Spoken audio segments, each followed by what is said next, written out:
It's gonna be a big one, dude. Guys, welcome to episode 99.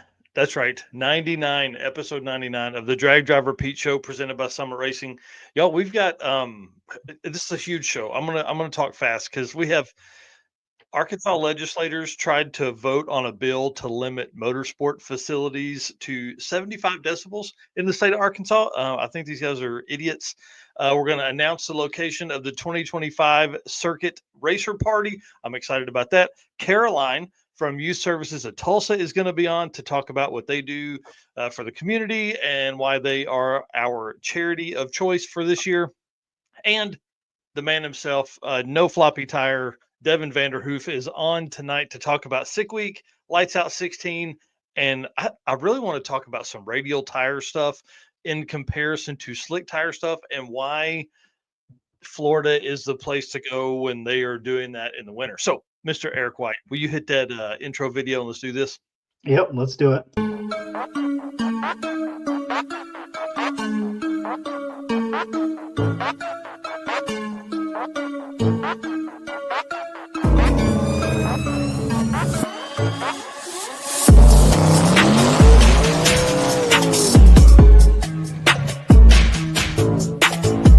We're gonna pack things up and hit the road and try to make it the next day.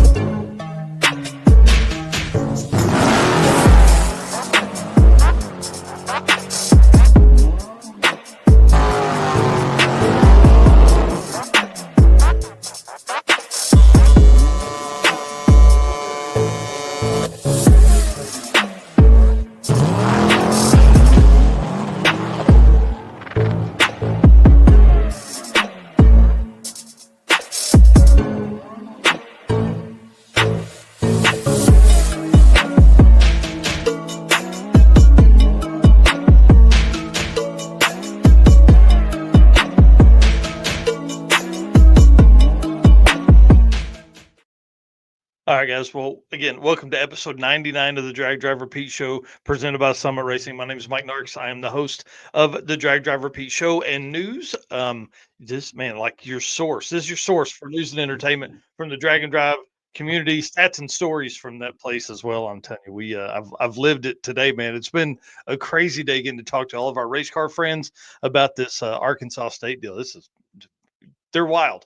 Mr. Eric White, back in the studio. My co-host, my right-hand man. Introduce yourself. Tell them what's been up, man.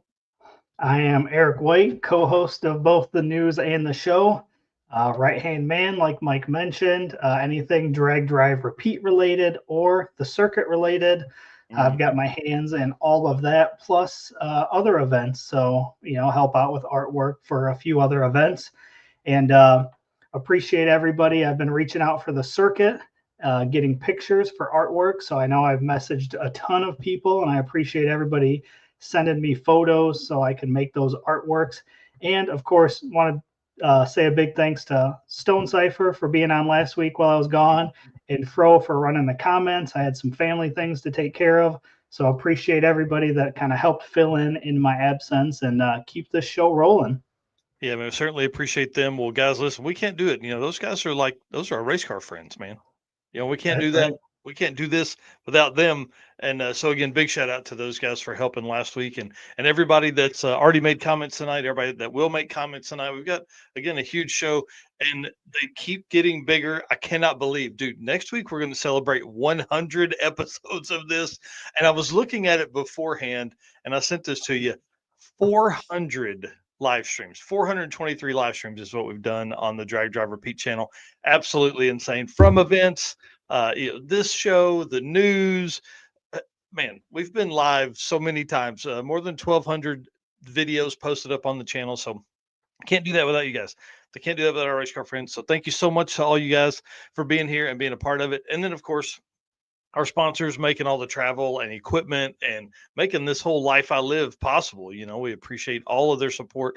Summit Racing, Molly Motorsports, Driven Racing Oil, Deech Works, our newest sponsor, Howard's Cams, who was on Saturday morning, J-Wire Solutions, WAF Racing, Performer Built Transmissions, Car Change 3D, Power Tube TV, Sweet Patina, and Racing Junk Classifieds. Man, we can't do it without all of those guys. And let's get right into this because I see John Paul Franks is already in the backstage back there. So this is going to be a fun one.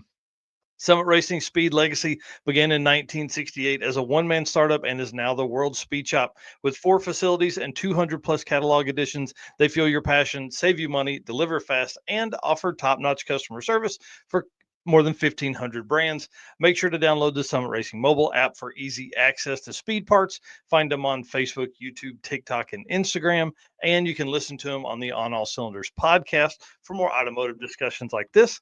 From humble origins to the social media lane, Summit Racing stands by your need for speed. And when you're over there shopping on summitracing.com for your parts, go ahead and grab you one of those drag, drive, repeat Summit hoodies or t-shirts or the big brim hat, because you know you're going to have that kind of stuff. You're going to need the big brim hat as we get into the summer months here.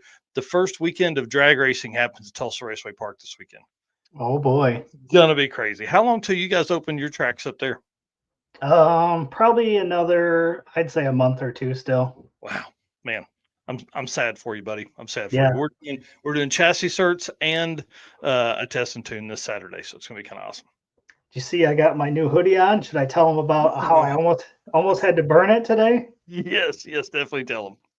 So got my race car friend's hoodie. Just got it. Worn it once so far, and getting ready to put it on to start the show. Literally 5 minutes before the show, and I sent Mike a picture. And while it was in my closet, some big ass spider decided it was going to make a home on my hoodie and made a whole ass web on the front of the hoodie and was just chilling on there.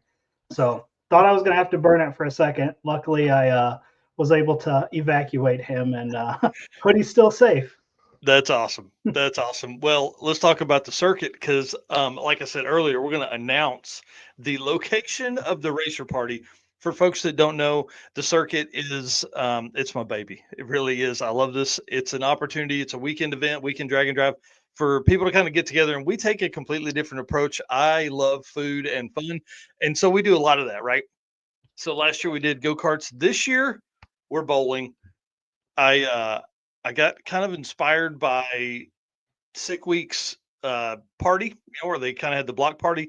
So that was a ton of fun. So I wanted somewhere we could all go and kind of end up in the same spot. So Broken Arrow Lanes is they're gonna host us, and I don't know if I've talked to anybody that's as excited than they are about us coming. I told her 300. She said, "Bring it on." We can't wait to see that many people in here. They do a ton of tournaments and stuff, so they're used to big crowds and all that. And the parking lot's big, so that's another big win there. And we were talking about games because obviously go karts last year was a big hit, and that made it easy race, ram into each other, all that kind of stuff. I'm thinking like maybe what about like a you versus you in bowling? Because I know how to bowl and get points. I just bowl, and those are the points I get. So I want to see who can have the smallest spread in points. So it's gonna be awesome to see, all of that, and then all the arcade games. They just doubled their arcade size. Like it's gonna be crazy. We're gonna have a blast. Are we going to have the whole place to ourselves? Oh yeah. That's how we're gonna do that racer party as long as we can, because it's so much easier than having to fight some regular public. So it's ours Saturday night from 6 to 10, and then literally we'll go right over from there to back to Tulsa Raceway Park for the midnight drags. So it's gonna be pretty crazy, man. Awesome. I do love bowling, so that should be a good time. Yeah, perfect. All right. I don't know anything about, I can't score that, but I'm definitely going to try. So who gets the closest 2 games in a row? All right, man. Lead us into Driven. All right, Driven Racing Oil is the performance engine oil that can do it all. GP1 is the ultimate oil for any race or performance application, whether launching hard at the drag strip, enduring the extreme heat of off-road and circle track, or pushing limits in top field drag boats and demo derbies. Winning racers choose GP1. Compatible with engines from classic hot rods to cutting-edge race machines, GP1's unique surface cling and high zinc formulation ensures superior wear protection, particularly for flat tappet camshafts, while solving issues like cylinder washout with methanol and ethanol fuels. Crafted from the legendary Bradford, Pennsylvania base oil, then enhanced with state-of-the-art additive packages, GP1 offers the best in protection and performance. And you guys know drivenracingoil.com is where you can go to pick up your oil or any merchandise, and Driven Racing Oil on Facebook and Instagram. That is for sure. And the first event up on the docket today is Heads Up Hustle. And so John Paul Franks called me earlier. And Mr. John Paul Franks, we're going to let you tell this story because this is so exciting, dude. Yeah, thanks guys for having me. I am so excited to announce that Melling Performance is coming on to be our title sponsor for Heads Up Hustle. So it's Heads Up Hustle presented by Melling Performance. They are your go-to for oil pumps, valve train, timing components, water pumps, and more. They're located in Jackson, Michigan. We were able to stop by there and leave some rubber on the road in front of their factory last year, and we're excited to go back there as well this year. Man, that's so exciting for you guys. I know you spend a ton of time working on this event, and that's a big win for you, man.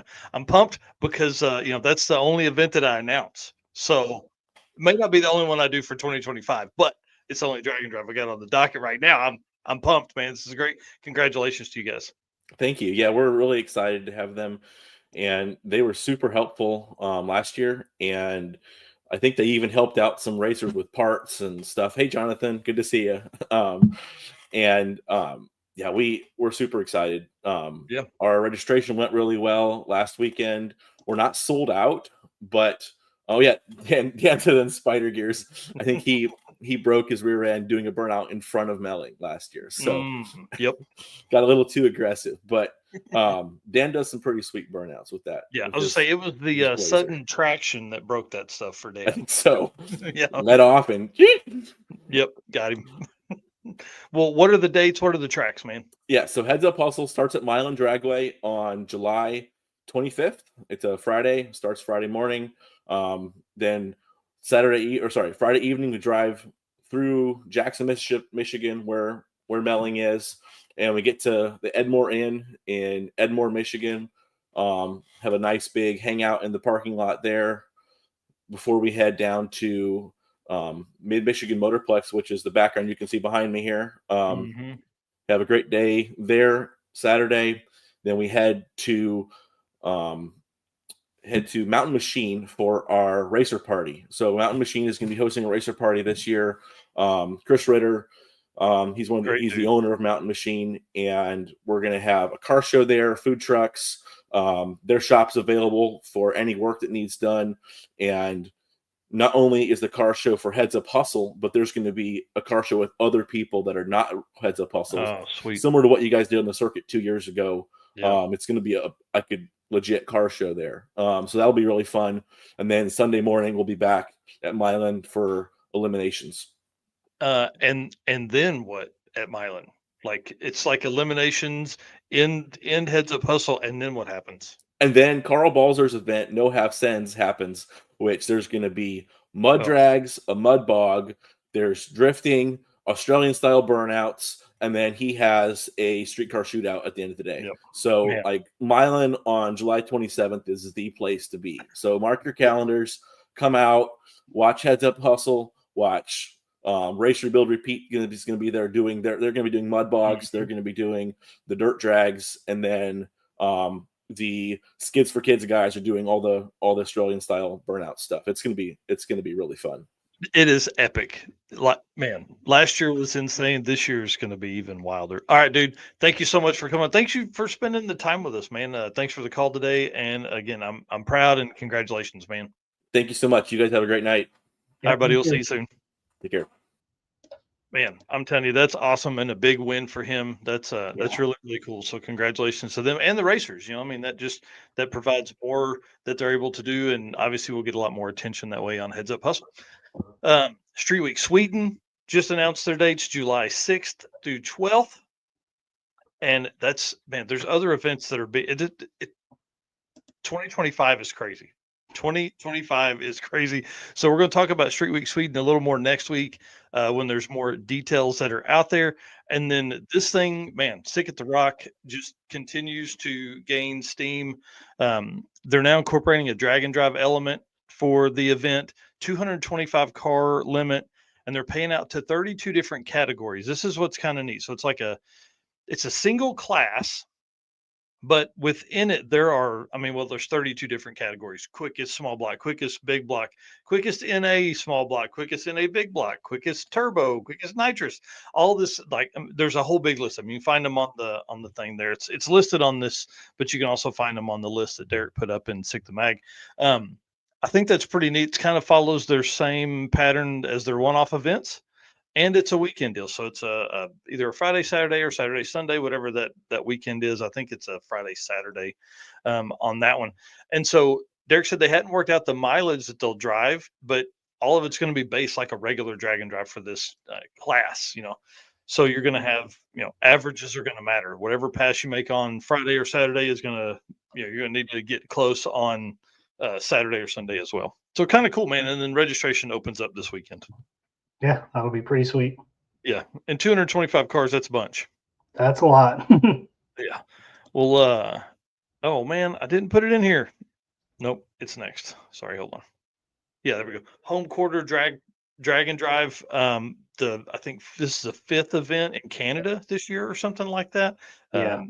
Growing across the world, but they have announced they are a 3-day event. So they're going to do June 13th through 15th, and they'll have basically 2 drives, which they're staying at one track. So I'm excited to see how this format works, because there's not been many that have done 3 days with the same track. You know, a lot of times if people are going to do a 3-day race, it's, you know, track 1, you drive to track 2 for day 2, and then back to track 1 for day 3.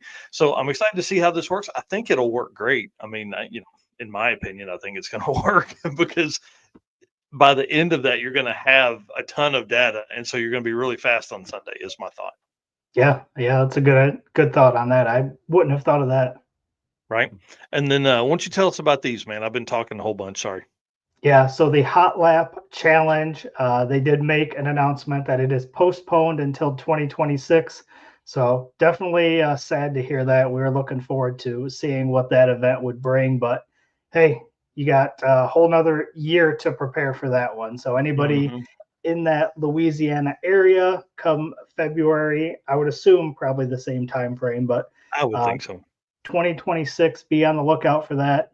You gotta, in order for these to keep popping up, we got to attend these events. So people need to sign up, and if you sign up, make sure you attend, because I think that one's going to be pretty cool. Oh, for anytime you can have Chad Reynolds, the dude that's done it since the beginning. I mean, that's going to be a great event. Right. Yep. And then the Central Georgia Battle of the Streets, that is March 8th, the one-day deal at Silver Dollar Motorsports Park. And Mike Mayo had posted that the gates open at 10. Be ready to tech. You will be sent on your drive after tech. Be ready to race by 1 p.m. Stay by your car.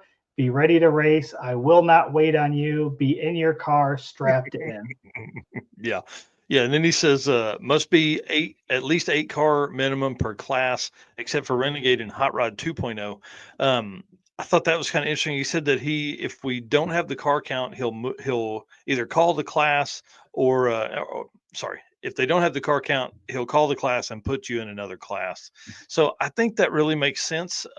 As long as it's, you know, at least close. Somebody that signed up maybe in, you know, Hot Rod 1.0. I don't know if that's a class or not, but, you know, if they get in there and there's not, you know, there's not enough people in that class, maybe they were looking for an easy win. I think he wants to take that kind of stuff out of there.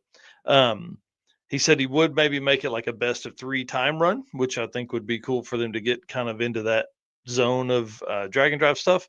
And then he said there's like almost 700 people in the Central Georgia Battle of the Streets group. He said there's no reason why at least half can't show up. Now, half would be a lot, but, you know, 100 I think would be a huge event, to be honest with you. For a one-day deal. Yeah. Yeah.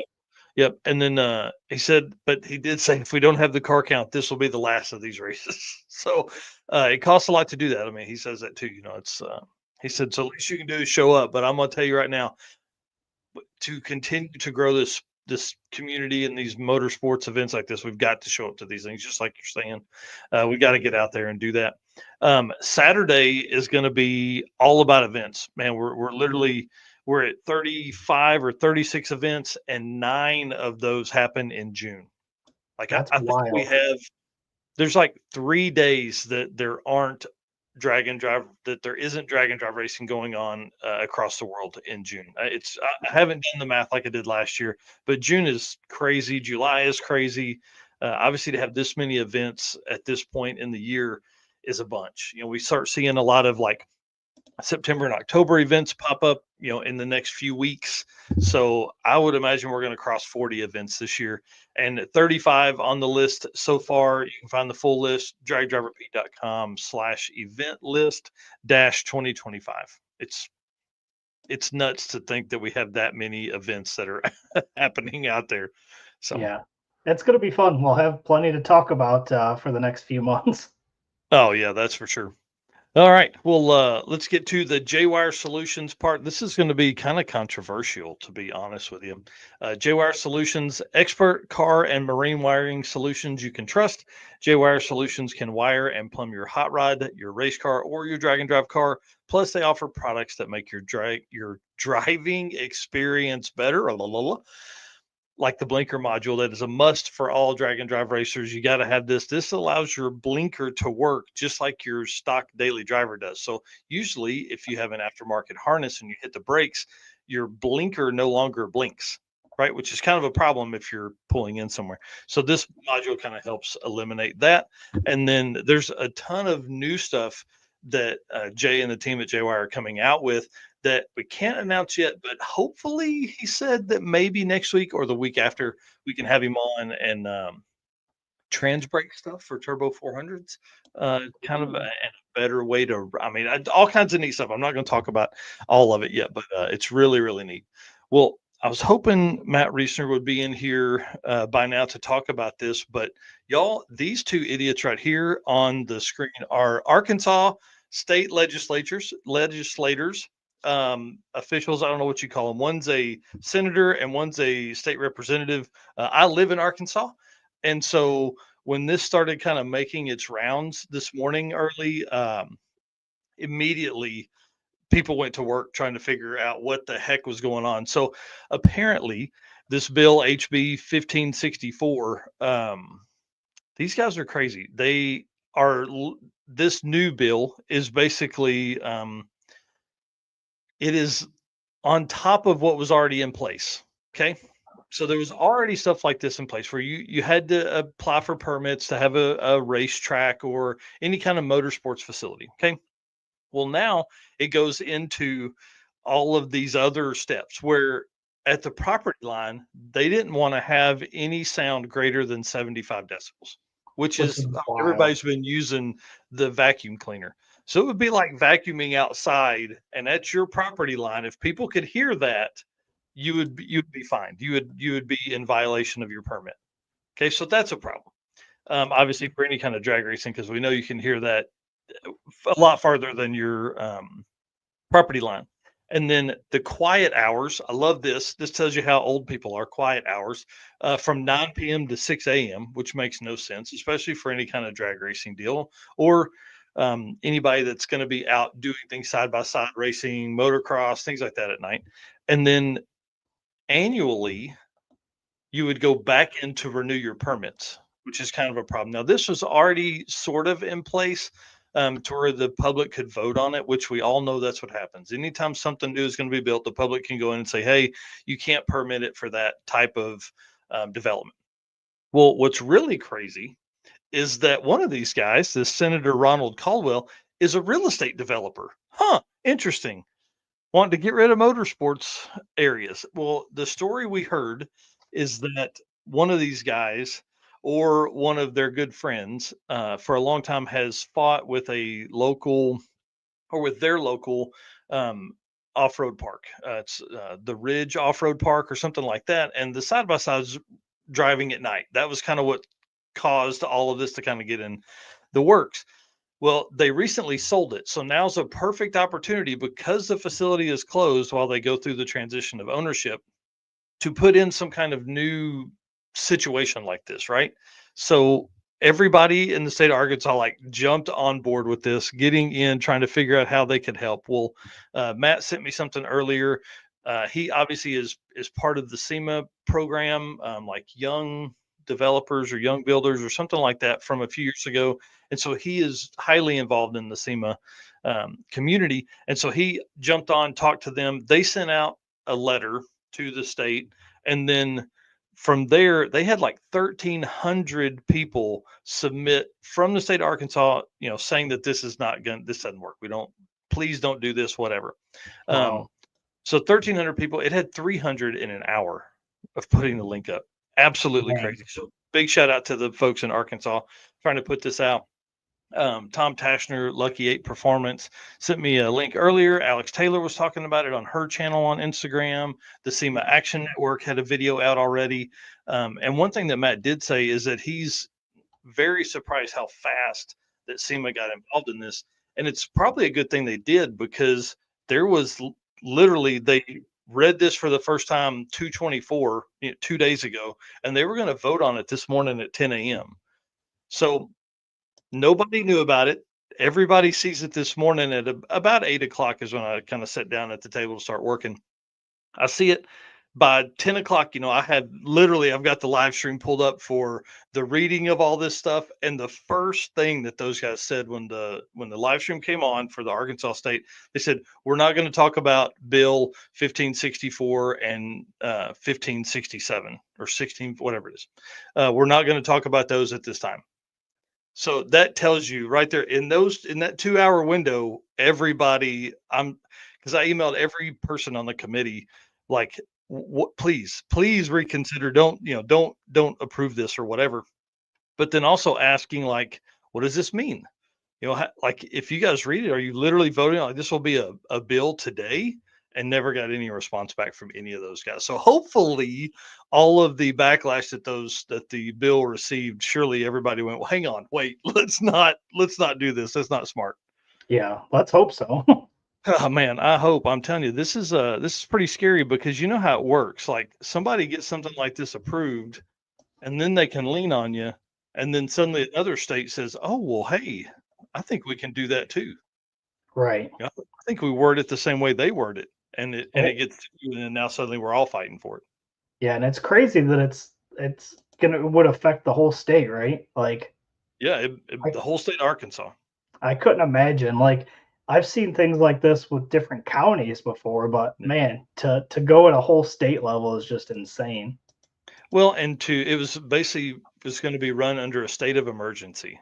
Like, are you serious? Like, it's a state of emergency. We're not even racing right now. And so maybe that's why they were trying to get it passed now, was so they could have those, permissions or that power as we go into the racing season. And, it just comes down to, like, when a developer builds a big community close to, like, Bradenton Motorsports Park, and then everybody in there complains because the noise is loud. Well, yeah, you bought a house that's right down the street from a drag strip. Did you not think it was going to be loud? But those folks go and look at those houses, let's say on a Wednesday night at 5 o'clock, 7 o'clock, there's no noise. Right. It's really not that bad. I thought being closer to the drag strip would be bad.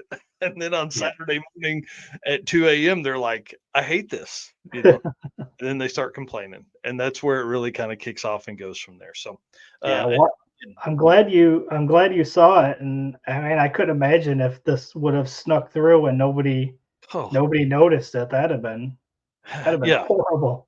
Yeah, big shout out to Kylie Reynolds. He's the one that shared Tim Crawley's post about it this morning. And man, I can't imagine how many times Tim's post has been shared based on what I saw my post do. It's just crazy. Yeah, like Johnny Allen said. Yeah, that was what I immediately thought of when they started talking about the like the planned community around Bradenton Motorsports Park was like going to be drag strip friendly and circle track friendly. I'm like, man, are they going to have like a back entrance to where people in the neighborhood can get in without, they'll have like deals. So I thought, man, could I buy one of those houses and just Airbnb that thing? Oh yeah. Could you imagine? Oh, sign me up, man. I'd live down there in the wintertime. Yeah. It's almost like they need to have waivers when you buy those houses. Like sign this waiver that you're not gonna try to shut down the racetrack because you moved here.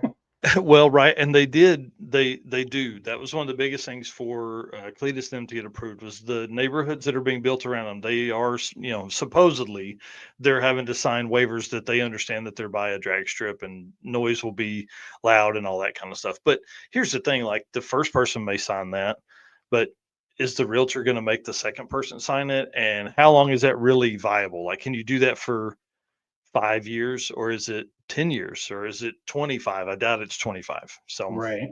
So we'll see. I know Victor and Cletus both have talked about they're already looking at land, and they'll build another facility when they get to that point of being pushed out. But yeah, we have at least 5 or 8 years before that happens for Yeah. sure with Bradenton. Now Arkansas tracks, I don't know, man. If this is the case, we're going to be in trouble because this isn't going to go away. Right. And it's not just drag racing. Like that's Mm. the thing. Like I don't know how many drag Yep. strips are in Arkansas, but start looking at all of motorsports, circle Yeah. tracks and anything like that. Yeah, That's a lot of motocross, side by side, like even just motorsports facilities. So if you have an area that runs trails and you pay to get into that, they can shut that down. So it could almost be like somewhere fun that you just go to hang out and have fun. Well, once a year they hold a big race. Now you can't go there at all. So what does yeah. that do to the owner of that? Now they've bought and built all this place and all that kind. I mean, it could be really interesting. So we're going to follow this very, very closely because man, who doesn't love a good fight? I feel like there's a couple of those going on right now. Yeah, yeah, that's for sure. All right, well, let's move on to the Molly Motorsports segment here, sir. Yep. Racers and high performance enthusiasts ready to start your next engine build? If so, there is no better time than now to check out Molly Motorsports all in one Power Pack piston kits. With over 1,200 application, these kits come complete with pistons, rings, wrist pins, and clips designed to work together. Molly Motorsports Power Pack piston kits take out all the guesswork. No more trying to determine if a piston will need this ring to work with a certain cylinder size. Molly Motorsports did all the engineering so you can get to the part that matters, which is building a power plant that leads to victory lane. Visit mollymotorsports.com for more details. And of course, for our podcast listeners, Molly is spelled Mahle. Yep. Well, in this segment here, you guys know the circuit has always been like we've hosted events 12 years. Big shout out to Jonathan Stone, Cypher, Uncle Stoney for being a part of this whole thing. And we've raised more than like $70,000 over the years. We've raised truckloads of toys and supplies and things like that. So we use the circuit as a way to raise awareness and donations. And basically, I'm going to say this before Caroline comes on. We want kids to know that the car community gives a shit about them. So I feel like that's always the best way to say what we do and why we do it is because the car community is really one of the coolest. There's a lot of really, really good people in this. And a lot of times this Youth Services of Tulsa is I really feel like what I've been looking for a while. So this is going to be fun. So let's bring on Miss Carolyn. Hello. Carolyn, hi, how are you? She is, well, tell us who you are, what you do, and all that stuff at Youth Services. Sure, of course. My name is Carolyn. I'm the Associate Director of, what is my title? It's very long. The Associate Director of Community Relations and Communications at Youth Services of Tulsa. First of all, I just want to say that we're so honored. I'm so honored to be a part of this. I've just been sitting in on this conversation for the past 10, 15 minutes, and this is a world that I personally know very little about. I grew up, my dad was a big Formula One fan all the way back from the 70s. So I grew up watching racing of that kind and at that, in those international crazy tracks and spaces. Mhm. So it's really cool to know that, something exists here too. It's just never been on my radar. And I can also say that I am so excited for some of the YST kiddos to get involved, to come and see what, we serve young people ages 12 to 24 with a variety of different programs and services. And I can already tell you that the kiddos in our emergency adolescent shelter, ages 12 to 17, this will be amazing for them. This will be unlike anything they will have ever seen. And I love bringing them to those kinds of experiences. So yeah, thank you so much. $70,000 is incredible. It took a long time. But what's really cool is we donate a portion of all the shirt sales. We donate $25 of every entry, all that kind of stuff, right directly to you guys. And because of AT Industries' $2,000 donation, we're already over $7,000. So That's we're amazing. like we're going to hit our goal. We just got to, Amazing. it'll be the most we've ever raised ever. So it's kind of Wow. exciting to go into that. Yeah. Well, thank you. I'm so excited. Thank you so much. Well, and one of the big things that I think I like about your situation there is like older kids typically get left out of the help that's out there, right? And granted, a 15-year-old boy is in a way different scenario of earning income and getting out there doing their own thing than a 7-year-old, right? Sure. Absolutely. But Absolutely. And those then guys the other, get the oth- lost. absolutely, the teenagers get lost. And then the other segment of that population that we serve that I think really, really, really gets lost is that kind of 18 to 24. Mhm. We do a lot of our kind of street outreach services, homelessness services is for that community of young people. And really, these are the young people that, they're not like cute anymore. And you can see some of them in the pictures right here. They're not like the cute kids anymore, but they are the angsty teens or the 18, 19-year olds who's out on the streets for the first time. And Mhm. like, I remember myself at that age, I would have been horrible. And like, Oh yeah. what do you do? And a lot of them, have been kicked out of home, or maybe they've been experiencing chronic homelessness. Maybe they've just, a lot of our kiddos tend to be young people who were within the foster system. So Mhm. aged out of foster care. And then what do? Our executive director always says, college for me, university, college, that was our transitional living program. For the young people who don't have access to that, or that's not an option, what do they do? Yeah. Where do they live? Where do they learn how to have a job? Where do they, all of these things that we were kind of taught when we were young, and that often were modeled to us by our parents. They just weren't for a lot of this population. So really, I mean, you're totally right. It's those young people that kind of get left behind by society, and kind of it's easy to kind of look away. Well, and I think Ben Franklin was one that says you can't race a house, but you can race a car, and you can live in a car. Yeah, absolutely you can. And a lot of our young people do. Yeah. So I think that's where this is going to be fun, right? Obviously, the people within the car community, especially that are going to be doing this, we are a fun-loving bunch. We're going to have a blast. But Awesome. when you start bringing in young adults to car stuff that they've never really been involved with, the circuit, the drag and drive community is so open that those young people will, I hate to say kids, those young people will walk over and they'll be talking to those and they'll say, what do you do? Or, oh yeah, I work here, I work there, whatever. And everybody here has regular jobs, right? Everybody that does this has regular jobs. And I'm hoping that will kind of like motivate them. Hey, this guy's got a cool car and he has just a regular job. Right.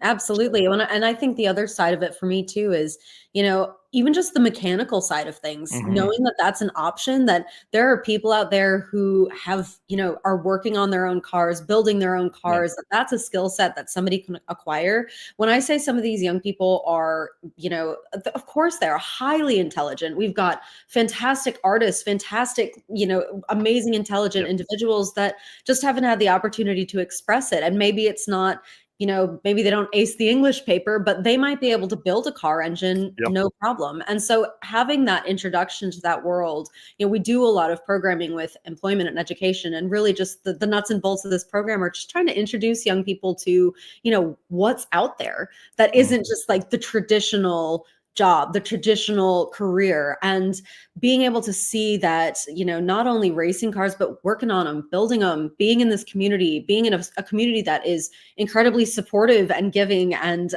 generous is, I'm very, very excited and interested to see kind of the spark that lights in some of our young people. Yeah. Well, and I think that's probably exactly what's going to happen. Like if you ever needed motivation to make money or figure out something on your own, just get into cars because parts are expensive. And if you can't pay for people to build your stuff, you've got to figure it out on your own. And, a lot of times it's going to be awesome 10 years from now when we're all still doing this. And the guys come up and the guys and girls come up and they're like, we came to the circuit that Yes. weekend that you guys were here, and it motivated us to do that. And then also we haven't talked about this, but there's a high school in Pittsburgh, Kansas that's bringing their race car. Oh, So who cool. knows where this could go? Like you could end up with the motivation for a local high school teacher to now they're building a car to compete against this other high school. Oh, And sure. it suddenly gets kids involved. Hey, I've got to do better in English so I Mhm. can go to auto shop and build this car. Absolutely. Absolutely. And just creating that well-rounded experience of, Yeah. you're totally right. Motivation and just realizing what is accessible. I told you I grew up watching Formula One, like talk about an inaccessible sport, but just to realize that actually you can bridge that gap a little bit. Yeah. Like Oh, you yeah. can bridge that gap and work on your own car and do all these really cool, fun, high octane adrenaline rush activities. Like, that's awesome. Yeah. The great thing about drag racing compared to Formula One is burnouts. I mean, like they don't do burnouts in Formula One.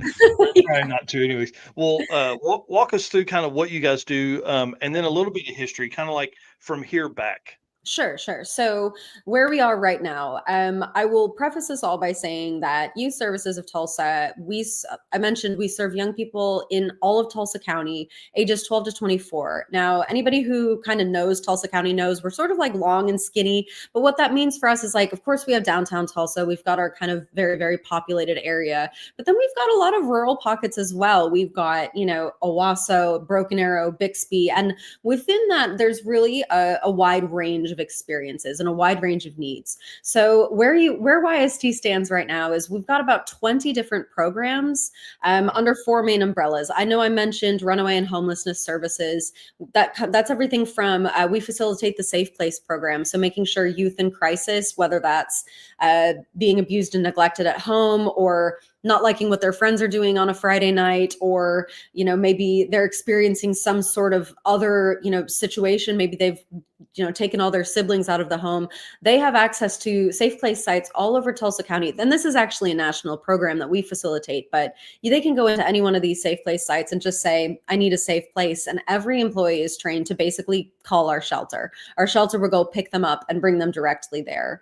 Our That's emergency adolescent shelter serves teenagers. Like I mentioned before, often these are teenagers who might be in between placement and foster care systems. So as we know, kind of the foster families are hard to come by. And especially for those teenagers are hard. And that's why Youth Services was founded, really, is because we know being a teenager is hard. Raising a teenager is hard. It is just, there's a lot happening in a teenager's life that's causing strife, whether that's biological, social, figuring yourself out, experimenting, trouble in school. There's just a myriad of experiences and issues and little things that you're trying to figure out. You're trying to figure out who you are.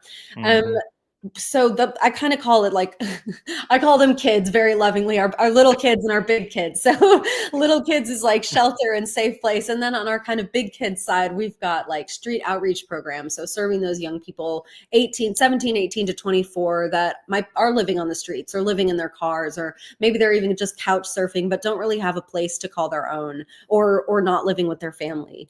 And we also have a very large housing program. So really working to kind of mitigate, again, that kind of transitional living that maybe, you and I were lucky enough to either have, we went to college or we had supportive families. A lot of our young people don't. So really trying to figure out how to get them an apartment that, just puts a roof over their head. But then we also provide them with case management services. We don't just put a young person in housing and say, okay, here you go, bye. Our case managers check on them, sometimes daily, if that's necessary. At least weekly, just checking in face to face and helping them kind of figure out how to live, how to solve problems, how to be in an apartment. Often our young people weren't taught how to clean. We've literally had like cleaning classes, like how do you get this stain out of this couch, or how do you sweep this stuff up off the floor? And it's just these little things that we've taken for granted. Along with that too is our employment and education. So helping young people figure out, do you want to go back to school? If you do, what does that look like for you? How do you get a job, maintain a job, do an interview, write a resume? What are you even looking for? Let's talk about what's out there. So again, these case managers really work with our young people to kind of figure out what they need and what's going to serve them the best. We also have under another kind of umbrella is counseling. So our counseling services are, no barrier. You don't need a referral. These are for teenagers. Every teenager gets seen within a week. We know that when something happens in a teenager's life, it's pretty immediate and it needs an immediate fix. So we really work to kind of get them seen, get them the help and support that they need right away. So within that, we've got individual and family counseling. We do offer substance abuse counseling, and then we offer community-based counseling. So working to bring counseling services into the community, whether that's the juvenile detention facility, whether that's the court, the family and juvenile court, whether that's a home and we're just serving a family that might not have access to transportation and might not, be able to get their kid to a counseling appointment. And that's a very real barrier, especially for parents. We all have felt the crunch of things getting more expensive. Some of our parents work 2-3 jobs and just aren't home. So how can we provide their child and their young person with services and support when that's not something that they can, deliver them to? So, and we've got youth development. So this is like anything from health education, support services, leadership groups, our youth coffee house, which was one of our original programs at YST, which is basically a safe, sober space for middle schoolers and high schoolers on Saturday evenings. I remember when I was growing up, the youth services was there when I was growing up, but when I was growing up, what did we do? We went to the movie theater, or we went to the mall, and there's just so much opportunity for trouble that you don't even necessarily want to get into. It's just there. And when you're a teenager, you kind of just go with the flow, right? Because that's what your friends are doing. So it's like coffee house is there to kind of provide that space that is safe, but it's a space for them. I fully understand. I do not know what 14 and 15-year-olds want to do on a Saturday night anymore. I get it. I've been there, but I can't remember. And it's probably way different now. So we have young members of our staff that work with them and ask them and plan it with them. And, what do you guys want to do? So it's everything from, slam poetry to arts and crafts to a D&D group night that they do. So it's just awesome. And it's cool. Young people actually put their phones away and talk to each other, which is a pretty cool thing to see. It makes us really happy. As a father of a 15-year-old daughter, that would be awesome to see that happen. Right. They actually interact with each other. It's great. Yeah.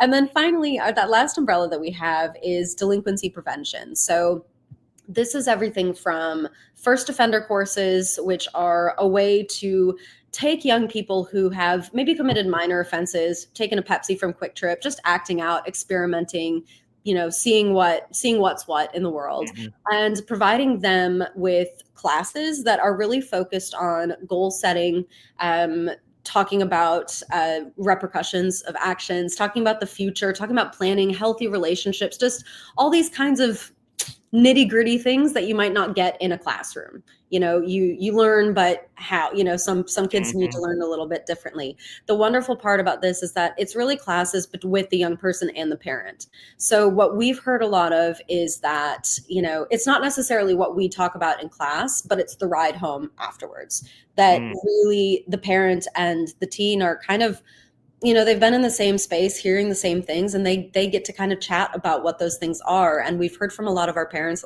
this is really it. This is where the magic happens, is talking about those things, talking about goals, talking about the future, talking about, consequences and what that looks like. We also have a youth court program. So young people who volunteer, who might be interested in law careers or just learning more about court, they get to kind of, be the jury, the judge, the bailiff, the prosecutor, the defender, and they kind of have trial by peer, in which young people who And it's really cool that it's young people who, again, it's minor offenses, took a Pepsi from Quick Trip, or maybe they vandalized a bathroom in school, something like that, where they actually, go and get sentences handed down by their peers. Often this looks like restitutions, apologies, nothing, community service, nothing that is, official in terms of that kind of adult court level, but it's really, really effective in terms of, you have somebody who's just a little bit older than you looking in your eye and saying, like, what you did was not good. And that Right. here is the most powerful. And then finally, under that program, under that umbrella, we have our reentry program. So this is for young people who have committed a serious enough offense to be in placement. So whether that's a detention facility or a locked group home, secured group home, what we can do is we can go in and provide them with case management services. I often say, if I'm giving a tour or something of youth services, I often say, a lot of what our case managers do is just establish a trusting relationship with a young person. A lot of these young people haven't ever had that in their life. Adults are something that they don't trust, and they are often really wary of. And I get it. A lot of them haven't had great experiences, whether that's with the system or, if they have a bad life at home. A lot of what our case managers do is just establishing that. And I think that's particularly true in our reentry program. These are case managers that go in and just look at the young people, and it's just an honest communication. What are you guys doing? Why did you do it? Like, what was the point? What were you hoping to get out of? And then when you get out, which will happen, how are you not going to reoffend? Yeah. How are you not going to get back into those cycles and in those circles that that will just make this a lifetime for you? You have such a future ahead of you. Let's talk about that. Let's talk about how we're going to get you there. So that's kind of where we stand now. We've got a lot going on. Everything. we do a lot. And kind of moving back from there, we were founded in 1969 with about 8 volunteer staff members. And really, it was just a group of therapists who really saw a need for counseling for teens. Like I said before, it's, being a teenager is really hard. And I think these counselors really recognized that and saw a gap for teens in these services. Teenagers are going through so much. They really need people who are specifically focused on them and their experience. So we work to provide that. We also started with our youth coffee house, again, just seeing that need for a safe, sober space, and working a lot with the juvenile justice kind of sector of our world. These are, again, really, really underserved teens that just need help and just need support. And so we started with, 8 staff members, and we're up to over 100. We started with 3 different small little programs, and we're now sitting at about 20. So what we try to do as an agency is look around and listen to our youth and say, what are we missing? How can we support you? What's going on in your lives that we aren't noticing? Which is kind of how we added and will continue to add our programs, is talking to our clients, talking to our kids, talking to our nieces and nephews, and talking in schools and saying, what are we missing? And what can we do about it? And then stepping in where we can and when we're able. Yeah. Well, and one thing we've done for a long time, for like 8 of the years that we've done charitable work like this, we worked with the Northwest Arkansas Children's Shelter, and they were mainly focused, boys over 13 or 14 couldn't go if they were looking for a foster home, because it's kind of that same middle ground, right? Yeah. And that's where I think this is going to be great, because those 14-year-old boys, I've been a 14-year-old boy before, their brains are like, cars are cool, and so then I think we can take, and I don't know, man. I just really hope that we can help some kids not make bad decisions anymore and end up at the racetrack more and be around cool people and make good contacts. And the great thing about car people is that literally, I have 17-year-old friends. I have 87-year-old friends that are all my race car friends. Everybody knows everybody, and we're all going in one direction. So that's what I think, that's what's great about the car community. And then Rodney Reeves here asked, can folks donate to provide food for the kids when they're at the track? Yes, we'll have food vouchers that I'll send over to you guys. And track food is kind of like this whole thing, right? Chicken tenders, hamburgers, hot dogs, all that kind of stuff. It's kind of it's a whole experience. Perfect. So we'll send over some vouchers for you guys too. But that opened up the conversation of needs, right? Because one thing that we always talked about with the children's shelter was like a lot of times those people leave wherever they're at with the clothes on their back. That's a problem, right? So as you get somewhere, and now you've got to have clothes to change into the next day, or you can wear the same clothes for 3 days. That's fine, but after that, you probably want something different. So kind of give us a rundown of where people can donate and where they can see this. This was a picture I pulled obviously from Facebook, but where can they find this constantly updating list? Yeah, sure. So I can start with that. We work really hard to make sure our website is updated with kind of our current needs for all of our programs. This particular photo was really a need we had, especially when it was so cold, kind of last week, but then a few weeks ago too. We just had no pants to give our young men. We had no pants of any size, of any cut or fabric. We had nothing. So this was really like, a few weeks ago, we had no underwear. And you kind of, that's one of those things that we don't think much about, but you like to wear your underwear for like a day and then that's for that underwear, right? But a lot of these young people, they don't have anything else. So, underwear is something we go through at, a ridiculous rate, just blaze through it because it's, it's underwear, right? So we don't give used underwear. So it's one of those things. And we really work to keep our social media channels updated, again, on our website. You can also, anybody can always call our main office. It's really, really easy. Our people know what's going on and know what our current needs are. In terms of things that are needed, really, if you think about kind of the broad expanse of our programs and kind of fill in, everything that a young person might need to stay in the emergency shelter, everything from clothes to hygiene products to, bags, like luggage, backpacks. You're right. When kids come, often they come with like a Target bag full of everything whatever they could grab to throw in. Yeah, exactly. And then, blankets, obviously for our kids outside, it's sleeping bags and tents, and even like little camping stoves are really useful for them. Little solar chargers for their phones, little, anything that they can use to kind of mitigate living outside in the winter, hats, scarves, gloves. And then, we take all clothes, all gently used clothes. We take, the only thing we don't use, that we don't give used, is underwear, bras, socks. That's the only thing, but everything else, we have a clothing closet. We kind of keep it like a thrift store where young people could just go kind of shop for what they want, and it's free. But then, we also take furniture. Our housing units, we stock fully with furniture. And when our young people kind of complete the program and graduate, they're allowed to take whatever they want. No holds barred. They'll have to have it. Yeah, exactly. And that's a big expense. And they don't have that. And they don't have, probably grandma, grandpa saying, here are my dishes and here's my bedside table.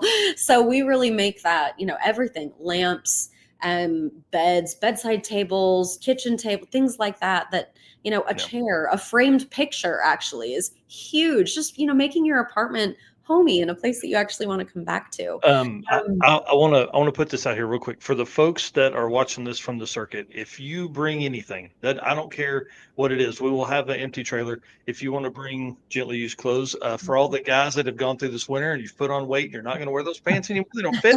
Bring those things. Let's get these kids in some clothes. Pictures. I know people have attics of stuff. I've got stuff in the garage my wife would love to get rid of. So we'll bring a lot of that stuff over. And whatever is extra too, we'll bring it to you. Truck. We'll come get it. So we'll be posting about that for everybody that's paying attention there. Now, the main thing is, let's talk about money donations, because it costs money to run those programs. And so folks that live maybe out of state that aren't going to make it to the circuit in person, where can they donate? How can they? Sure. So our website has a link in the top right corner that says donate. It's super easy. It's www.yst.org.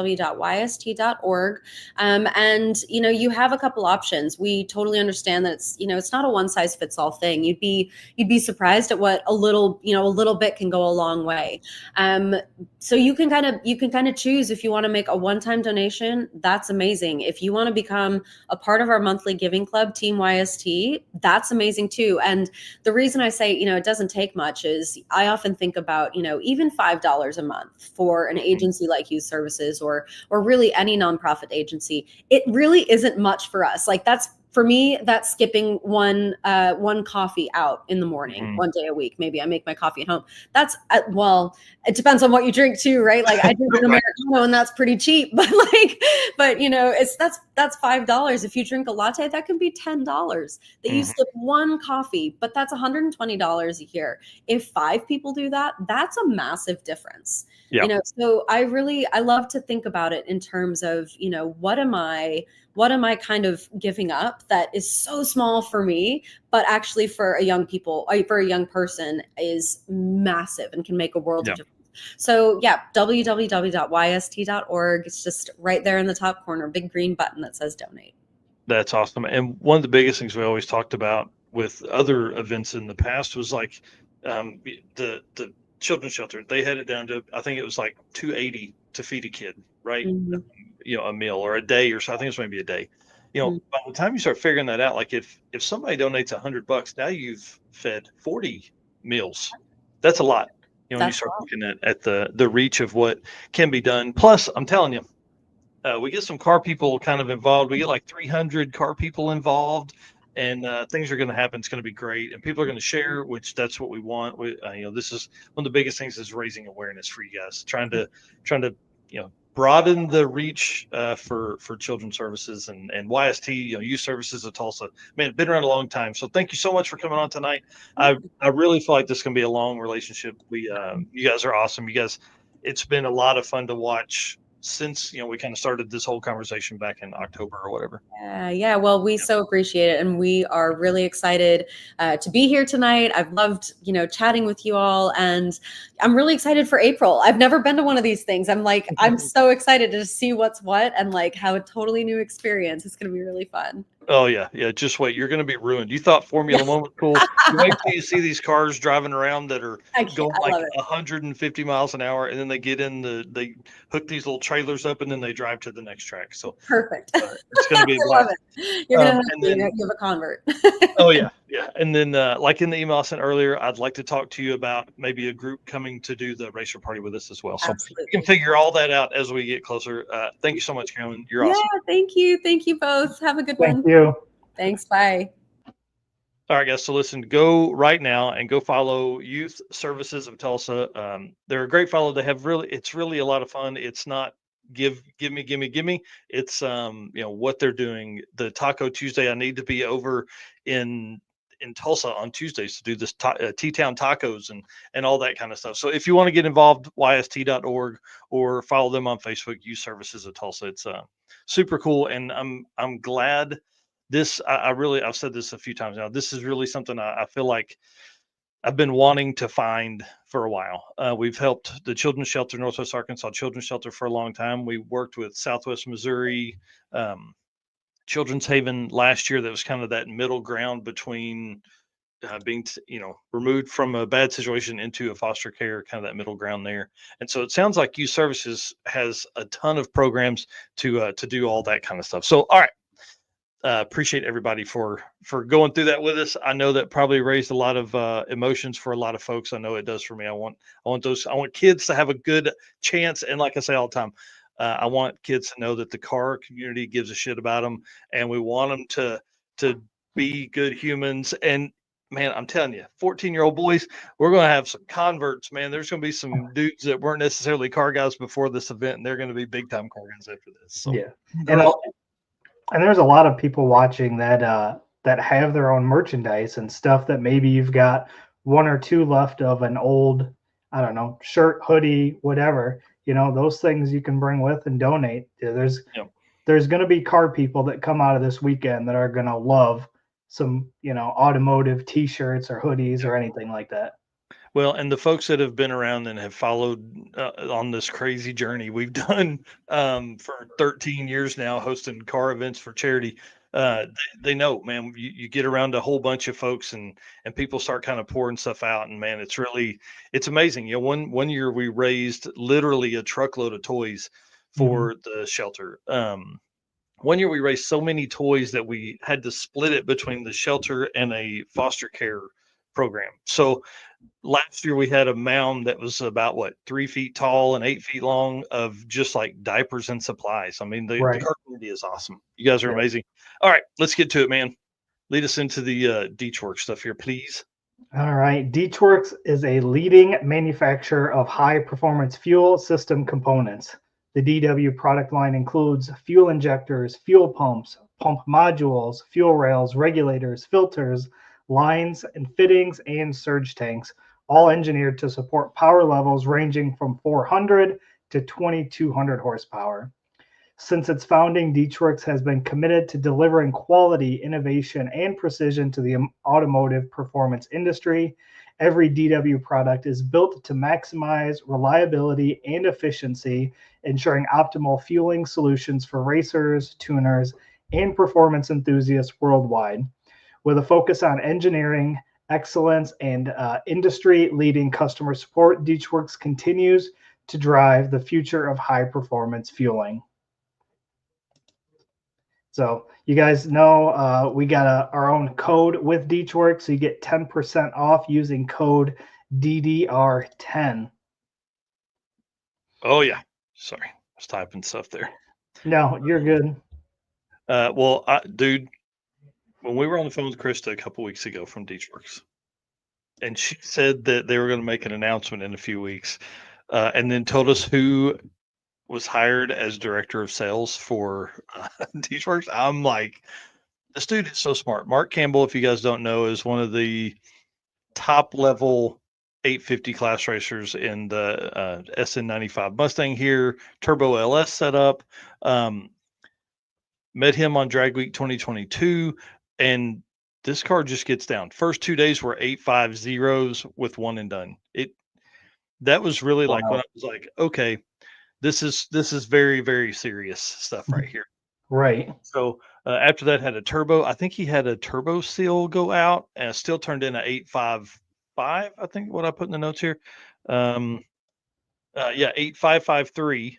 Okay, so he's still in the running, and then an 858. So even with hurt turbos, he still ended up doing it. End up staying up 24 hours fixing the car one night. I mean, like, just true nitty gritty drag and drive guy, and worked at Comp Cams for a long time, so knows a lot of the same people we know within the Edelbrock group, and it's just one of the smartest dudes that's out there. And so now he is the director of sales over at Deechworks. This is going to be great for the drag and drive community because that dude knows how to create an entire system that works, right? And that's the whole purpose behind all the sponsors that come on here, is to help teach, right? We don't want to just keep using parts because somebody else used that same part. That may not even be what you want, what you need, Right. And so we're going to have him on. He's going to be on March 12th. I'm pumped. We're going to give him an hour, and that dude, he's going to fill our brain with knowledge. So I'm really excited for him to be on, and obviously be working with the Deechworks team. So it's going to be really cool. Yeah, I'm excited. I feel like he'll have a lot of information, and I'll be able to learn quite a bit, especially, Turbo LS Mustang. He's going to probably give me a lot of information that I'm going to need for building my own car. Super That's excited. for sure. All right, man, let's do this. Let's keep rolling here. If you want to lead us into race car friends and stuff. Yep. Again, thanks everybody that's tuned in so far. Tons of comments. Again, appreciate everybody, every one of our race car friends. Again, I made a bunch of new race car friends, messaging people, friend requesting people for the circuit, just to get pictures of cars to make our artwork. So tons of new people. I appreciate everybody that has responded and everybody that's been watching tonight. And of course, our sponsors. We talk about it all the time, how this wouldn't even be possible without these guys. Summit Racing Equipment, Deechworks, Molly Motorsports, Driven Racing Oil, Howard's Cams, J-Wire Solutions, WAF Racing, Performer Builds Transmissions, Car Chains 3D, Power Tube TV, Sweet Patina, and Racing Junk. And of course, we talk about it every week, our gentleman's agreement. Again, it's simple. If you're enjoying this live stream, hit that like button, follow, subscribe wherever you're watching. It's our own little gentleman's agreement. No contracts, no strings. Just you showing some love to us and us promising to keep delivering the content you came here for. So keep the vibe alive, like and subscribe, and let's keep rolling. Yeah. And then PowerTube TV, love the guys over there. Brian and I talked a couple times. Man, they've got this Power Fest deal. It's going to be nuts. If you're wanting to find car, automotive, television, PowerTube TV is great. Pastime, Pinks, which are both coming back in 2025. And we've got a ton of content over there as well. And then, of course, there's, they've got the app, but they've also got YouTube channel. I mean, it's great. Content creators galore, all the fun stuff going on at PowerTube. And WAF Racing, we're going to kind of kick off this segment. We're going to bring on Devin Vandrhoof here momentarily. We're going to play the video first, but then bring Devin on. We're going to talk about Sick Week first in this first segment, and then we're going to stop for the power or performer built transmissions ad read, and then we're going to talk about everything else that this dude does. So kick it off, man. Have you ever wished you could fit your toolbox in the palm of your hand, or really needed that extra set of hands while making a jet change at the track? At WAF Racing, we specialize in designing and manufacturing top-tier automotive tools that are made strong to withstand travel, yet lightweight not to slow you down. Tested in-house and at the track by the team at WAF Racing, every part is made by racers for racers. From compact toolkits, carburetor top hats, or spark plug storage containers, our tools are precision engineered and manufactured in the USA. Made of the strongest materials, every piece strikes the perfect balance of durability and dependability. Maybe you need something custom just for you. We do that too. You need WAF Racing in the passenger seat for your next drag racing event. Head over to wafracing.com today to take your racing experience to the next level. WAF Racing. Design, build, race. Yeah, buddy. Love Chris and the team over there. See folks here making comments. All right, let's bring in Mr. Devin Vandrhoof, who's in the shop tonight. Is that right? Yeah, this is where I live. Yeah, I don't ever really get to leave here. So yeah, no, I'm in the shop. Yeah. I'm here for 3 hours. Dude, you work your ass off, man. It's pretty awesome to see all this stuff, and I'm sure you post about 10% of what you actually do. Yeah, we don't. I don't share everything just because I assume that most people would be like bored or annoyed with like seeing post after post of like dumb stuff. But yeah, we went through. Sick Week was pretty tough. Like worse than it should have been. It should have been way easier, but it wasn't. And prior to Sick Week was tough too. Like everything was just dip. Honestly, the past 3 months of life have just been hard, and I blame it all on getting married in November. Yeah, married in November. You literally come back from your wedding / honeymoon and go right into Southeast Street and eat. Yeah, we did that, and that's where it all went bad. Is when Laura and I got married, so I blame her. We did that. Then we thrashed, put the car together, went to PRI. I had to make sure the car drove into PRI. Like there's no way I was just going to push it everywhere. And got out of PRI, tested one time before we were off to once or twice, I think. No, just once. Yeah.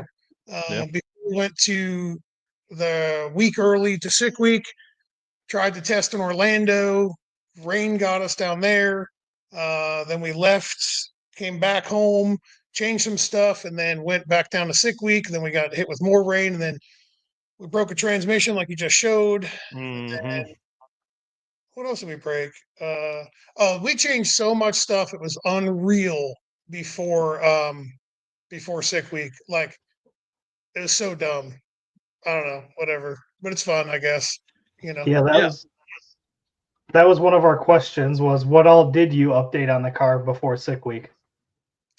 So last year we pulled the car apart and we put a traditional style 4-link in it, and put double frame rail. Like we added double frame rails to the car, and moved the engine back. The engine used to be sitting further forward than factory, so we just moved it back to like an inch below behind factory location.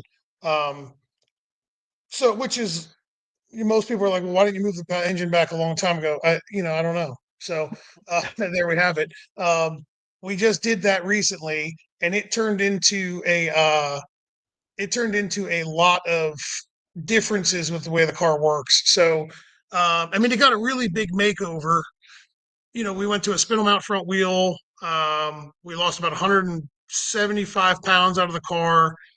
Real 4-link, new rear end housing, new converter, new transmission, we did a whole bunch of stuff.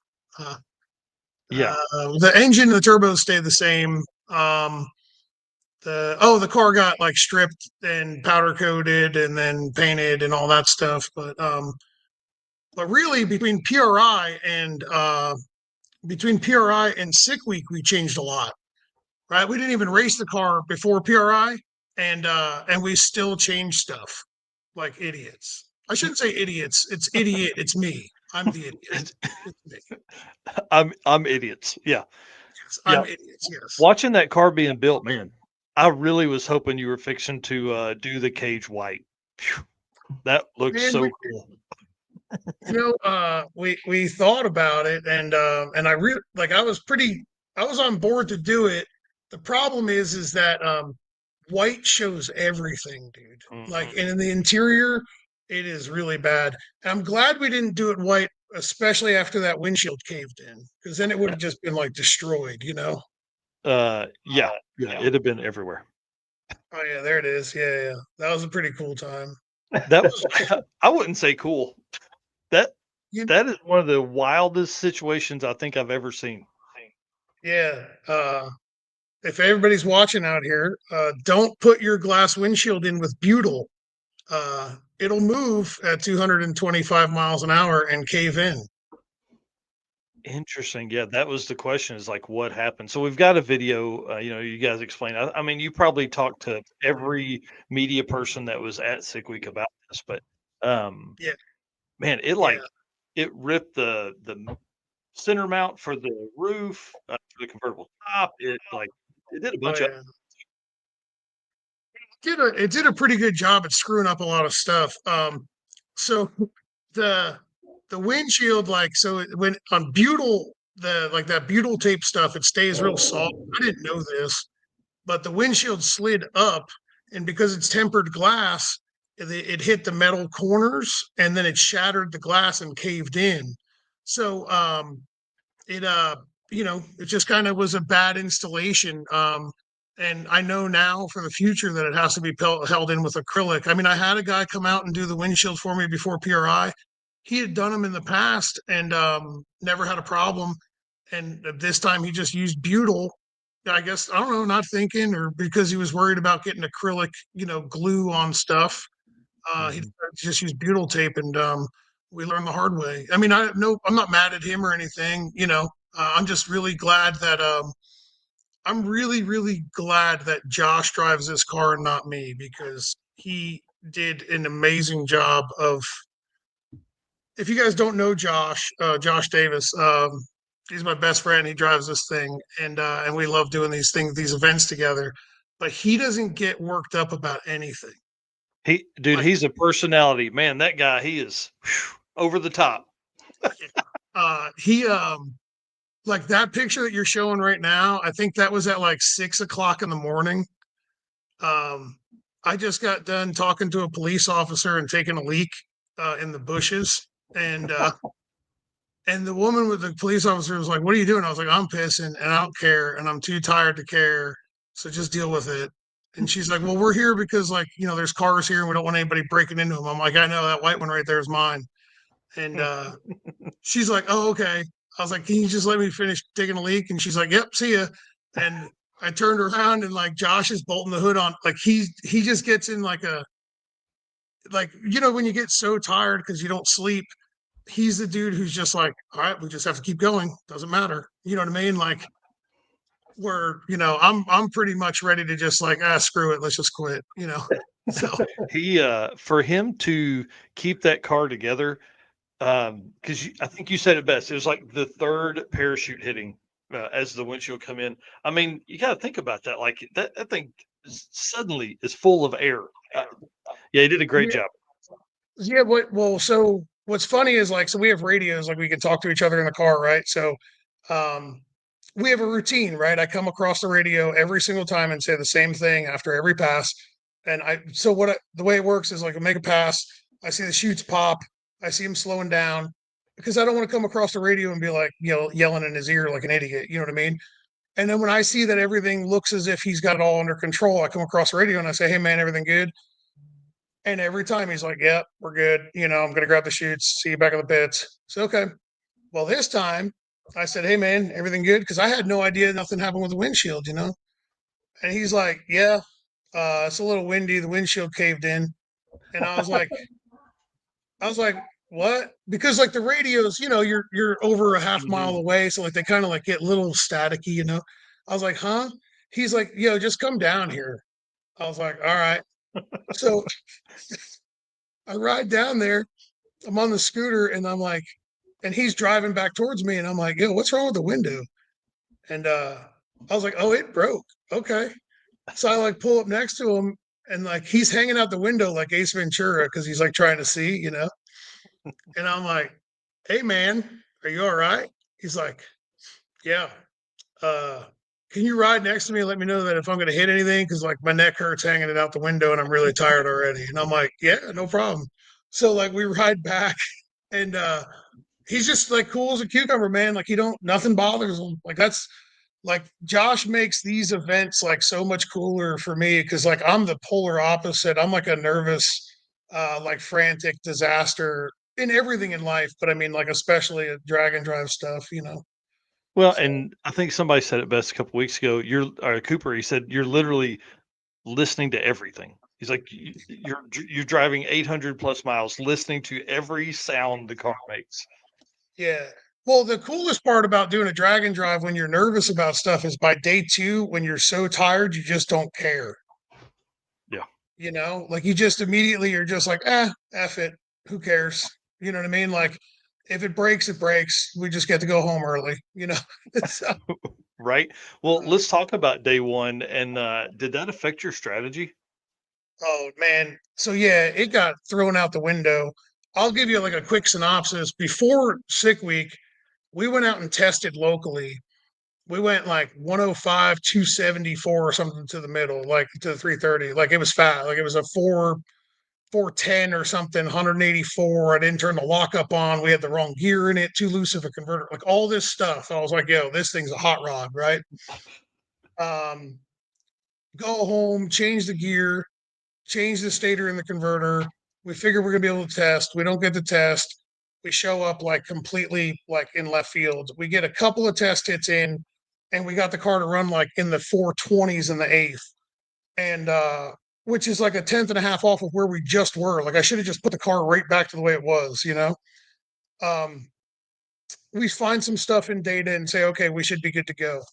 Well, we go out on day 1, and I screwed up because we always race the car to the eighth mile because like there's no point in running to the quarter until you absolutely have to. So I screwed up, and I had the chute set to automatically deploy at like 3.8 into the run. So what happened was the car went out on day 1, pass number 1, smooth as silk. It went like 4, I think like a 21 or something like that to the eighth, or a 24 to the eighth.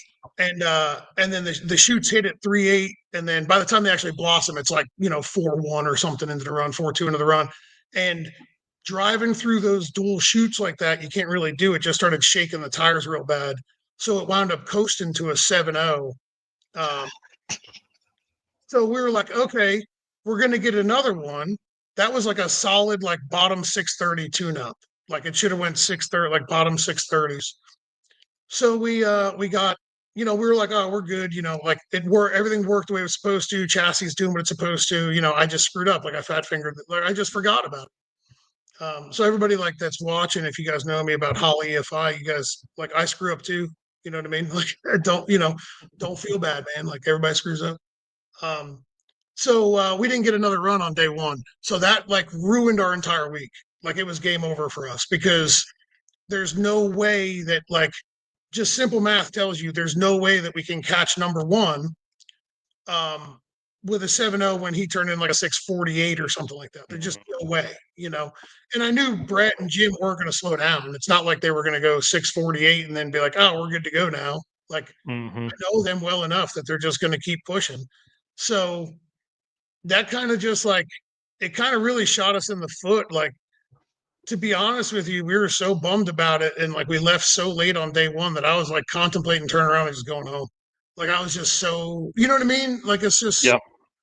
you know, I think there would have. I think there would have been a lot of that if people weren't having as much fun as they were thought they were going to, because there was several people that had that same comment. Like, man, day one pass was shitty. Like you could see people leave and they spun at like 60 or 100 feet.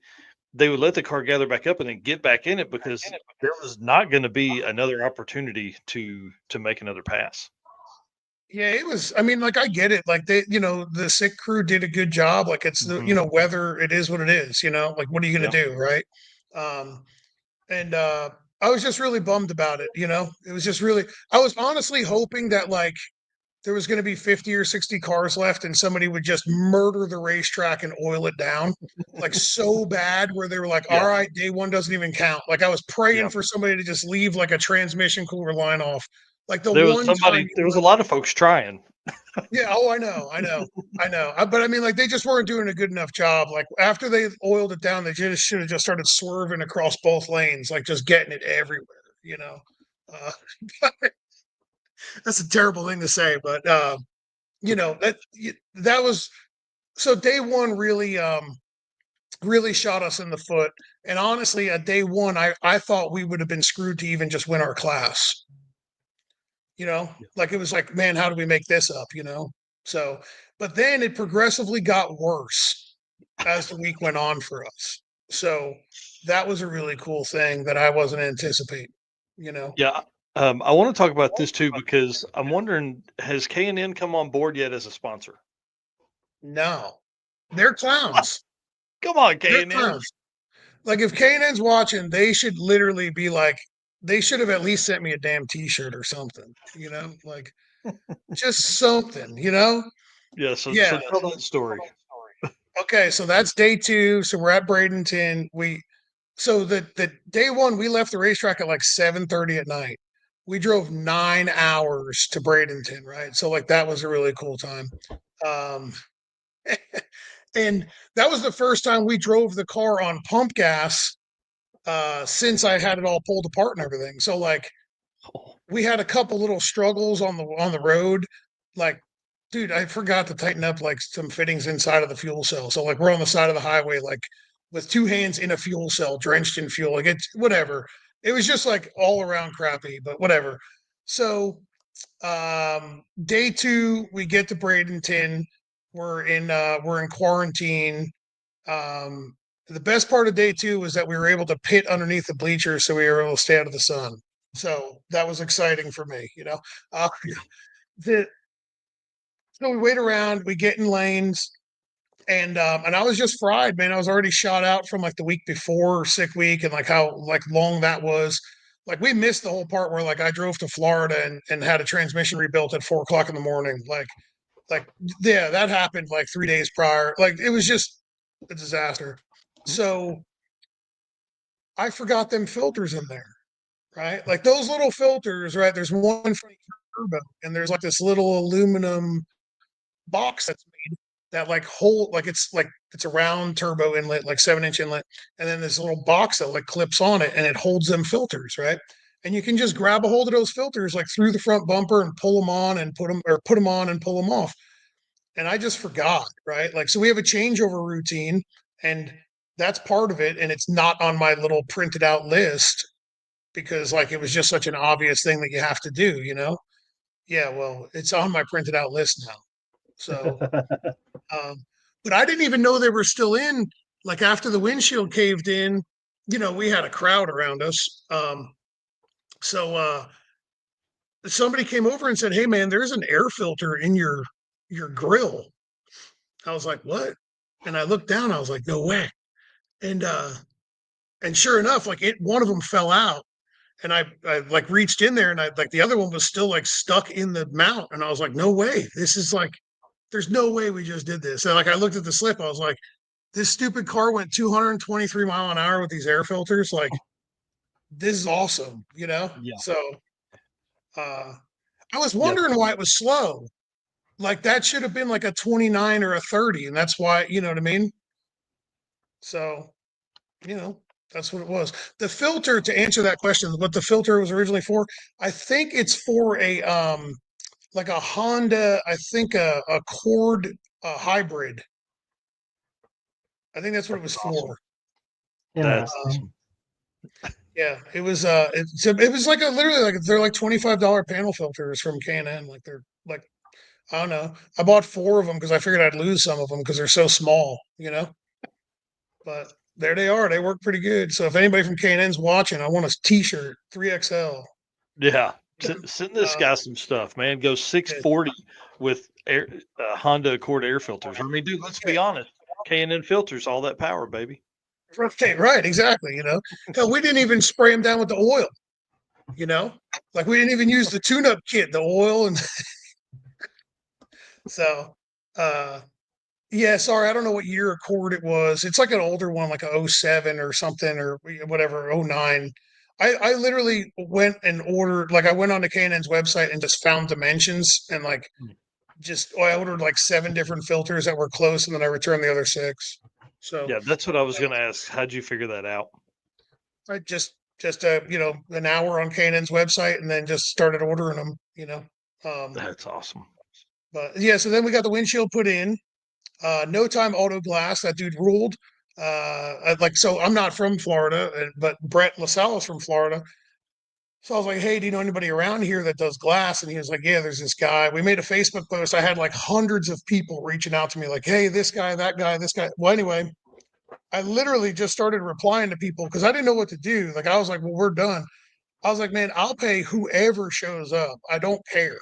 You know what I mean? Like, Laura is at home, so she can't stop me from swiping a credit card. Like, she can't. You know what I mean? Like, you know, like she ain't gonna cancel it on me. You know, like leave me stranded. So like, I was just like, we'll pay whoever. I don't care what it costs. So that dude showed up, and he confirmed the butyl thing. Like he was like, yeah, this is the problem. I said, okay, fair enough. So, Wow. so yeah, then we hit the road. Man, that's crazy. So you'd had how much sleep? Did you have any sleep, I guess, going into Bradenton? I think we had about 2 hours. Ah, dang. You know, that Man. was a pretty good night, actually. Yeah. That Right. was actually a pretty good night. Now, let me tell you, but yeah, yes, Laura, I know. We have like company cards, and I don't know which one to use for what. I don't know. Whatever. Shut up, Laura. It doesn't matter. So, yeah, no. So we got about 2 hours or so of sleep before Bradenton, and then that night, the drive from Bradenton to Orlando, that one wasn't that bad. It was only like 200 or something miles, like 220. Drive went smooth. Like no hiccups, no real problems or anything. But it took forever, probably because like it just sucks driving these cars like with a trailer. You know what I mean? Like it's not like you can just get in your truck and cruise at 80. You know. And plus, like the whole part of like doing these events is to go and enjoy the drive. You know, so like I say that the drive took forever and it sucked, but like the drive was like fun. You know. Yeah. Well, and now that it's been a the month, route stops that day were awesome. Like I think you had the one little dive bar, and then man, I can't remember the other one, but it was a good one. I remember hanging out there for a while. yeah, I didn't see either of those in the daylight. You know, we didn't see a single. I can't think of a single checkpoint we saw in the daylight. I don't think we saw any of them in the daylight. I don't know. Yeah. Oh well. But yeah. So like that drive was pretty cool. It was late, but it was it was pretty smooth sailing. And then we got to Orlando. I think we probably slept for another 2-ish hours or so that night. And then no, Yeah. That's about right. I think so. Yeah. So then we racked up to 4 hours of sleep. So that was a big one. 4 hours total. Then we got to Orlando, and I was really like optimistic about Orlando. So that didn't work out nearly as good as planned. And I'm telling you, like we were just cursed this whole event, right? So um, I'm like a drill sergeant when it comes to racing. So like anybody who's watching who is at sick week probably experienced me being a psychopath when it comes to racing. Uh, and like honestly, the only reason that it's ever fun is because Josh is just like, yeah, shut up, we're gonna have fun, just calm down. You know what I mean? Like really, really, that's it. So so we uh so we get in line and we're right behind Brett LaSala again, and I'm like, God dang. There's something up with him going down in the racetrack in front of us. So like I'm pretty sure the windshield caved in because him and Jim were on the side of the track after they made a pass throwing rocks at the windshield. Um, that's what I told him. Well, in Orlando, Brett threw out a banana peel in the form of transmission fluid everywhere. Mm. And so he went down the racetrack and he blew a transmission cooler line off of the car about 700 foot. And he went down right in front of us in the left lane. He doesn't have like radio, so it's not like he could call over to the radio to Jim and say like, "Hey, I just blew transmission fluid. Like, don't send anybody down here." Well, it was like a mist, right? So Josh, and like I don't blame, you know what I mean? Like I'm not mad about it or anything. Like don't let anybody take this the wrong way. Go down, make it about 700 foot and annihilate the tires, like just gone. Coast to I don't even know. You probably know what we went. I don't know. I don't remember at that point, but it wasn't fast. It was like a 649 or something like that. It wasn't like it Yeah, wasn't what it was thinking of supposed to be. It was somebody like else. it was like 180 mile an hour or something. So so it was like definitely like I was like, yo, is everything? So I come over to the radio and I said, is everything all right? And he's like, no, it just annihilated the tires. Like something's wrong. I was like, okay. I said, well, what was it? Oh yeah, right here. I found the sled. Look at that. Yeah. We went 422, 181 to the eighth, and then 648 at 195 to the quarter. Yeah, I forgot that you guys went one and done each day. Yeah, we were one and done every day, and not by choice. It was just because of like, screw it. What else could go wrong? So the I see you guys being super prepared. Yeah, so for the folks that are listening on the podcast later, this is Taylor says, I always see you guys being super prepared. So my brain is like, oh yeah, they'll never have problems. Dude, we were like, this was the most unprepared that we've ever been, honestly, like 100%, like it really is. Normally we would show up well, like a lot better tested. You know what I mean? Like the car would be a lot better tested. We'd have a tune-up figured out for every day, we would have had street miles on it beforehand. But it was we kind of got the experience a drag and drive like what a lot of guys do. You know what I mean? Where they like just finished the car and showed up. And in all reality, I think we did pretty good considering the problems. We did okay. Second overall, win your class. No big deal. Well, the thing that's bummer about it is that like we have a car like this convertible that's sitting behind me is a car that can run with Brett, and he knows it, and I know it, and we all know it. And the problem is that like I didn't do what was needed to be done and go test prior enough. You know what I mean? Yeah. Like just that's all there is to it. It's like not blaming anybody but ourselves. Like we just didn't have enough time or drive to go test enough. You know what I mean? And if you guys like follow my Facebook at all, when I say I don't have enough drive, you guys are probably thinking I'm insane because like we'll run off and go test like, oh, we got to go to Orlando, 9-hour ride. No problem. Let's leave now. Yeah. But it's just, we just didn't take enough time to do it. But life gets in the way. You got a lot of other stuff going on. And, well, you're a married man now. Yeah, I know. And like that wench is dragging me down. You know what I mean? Like, so,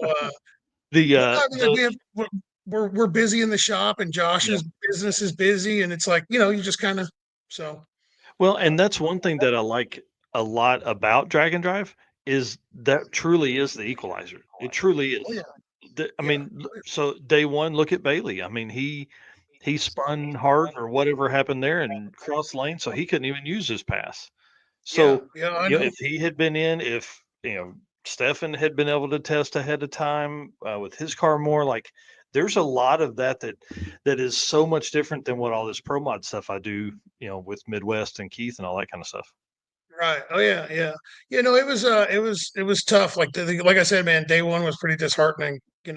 But I mean, it is what it is. Uh, Oh the man, does the car have a 599 in it the way it's set up? Yeah, Laura's mad because I call her a wench. So she came out to the shop to give me a dirty look. Uh, Should be all right. Does the car have a 599 in it the way it is set up? Man, so like Derek Putnam asked me this multiple times, and so did Luke. Oh, everybody's asked me this, and I'll say no just because we haven't done it yet. You know what I mean? Like, Mhm. I won't say we can do anything until it's done. Like, I won't say I'm not the type that says like, oh yeah, we're gonna go run this or we're gonna run that. No, we have to have already done it, and then I'll say maybe we could do it again.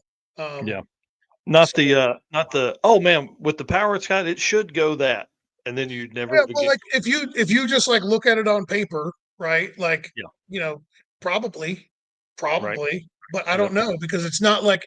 See, that's the thing is like there's not a lot of 3,100 pound Fox bodies that have gone 599 and drive them on the road, right? So like hmm it's not like you can like call up, Billy Bob over there and say, "Hey man, you know, how much power did it take for you to run 599?" Like no, like so it's um but does it make the power to do it? Yeah. Is the car safe for it? Yes. Is everything built to do it? Probably. You know what I mean? But you don't know until you do it. So, hmm and honestly, if it went a 599, it would be such a Hail Mary, like not a Hail Mary, but like everything would have to go absolutely perfect. You know, yeah, um, we've been the 60 foot that we need to go 599. We just haven't been the 330 or the eighth or the quarter mile that we need to go. So, like we're 1/5 of the way there. yeah, yeah. So That's what it takes, though. You know what I mean? Like, man, that is one of the yeah, hardest parts. And then who knows? Like, you could go 599 on a perfectly prepped test run, and then you show up and oh, now suddenly it's 1 o'clock in the afternoon and A group radial is going. Well, shit, throw right, that right, out the right. window. Yeah, like honestly, like Brett's on the cusp of getting there, right? But like I Mhm. think that if he don't get back out in the next like 3 to 4 weeks, he's not going to get it. Yeah, Yes, Matt, I know. Laura and I have been discussing your emails. Uh, nice. that's for something else.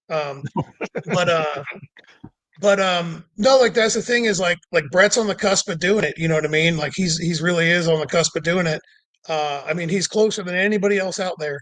But weather plays a big role in it, especially with his combination where he is so. It has to be so dialed for efficiency. Air plays a big factor in that, and I think if he winds up waiting a month and he's in Florida, it probably won't come together because it's going to be too hot, or the air just won't be as good.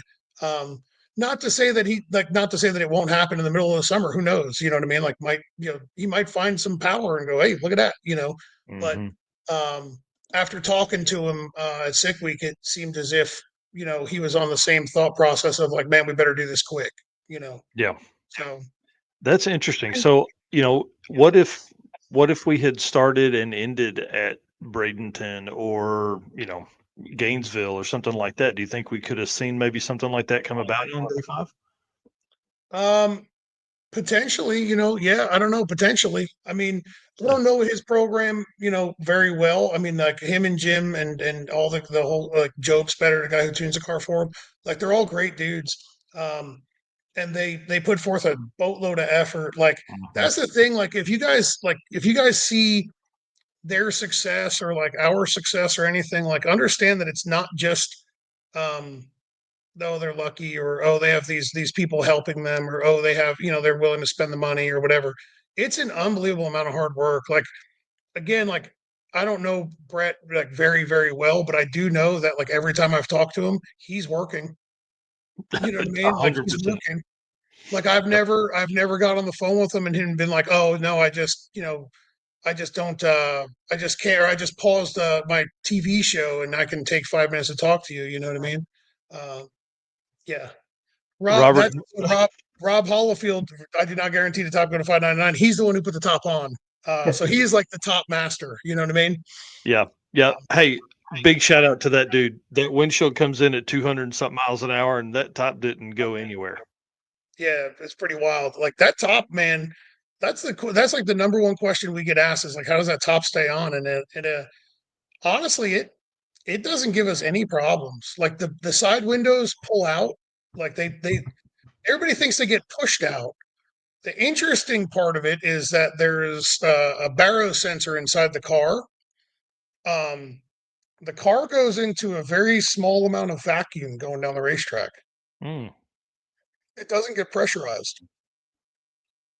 Everybody thinks it gets pressurized, and I thought it got pressurized too. It actually gets into a vacuum. Very strange. So air does some weird stuff, you know. Well, yeah, especially at that kind of speed. Yeah, yeah. So, but yeah, then we got the day 4. Oh, day 3. The night of day 3 was rough, man.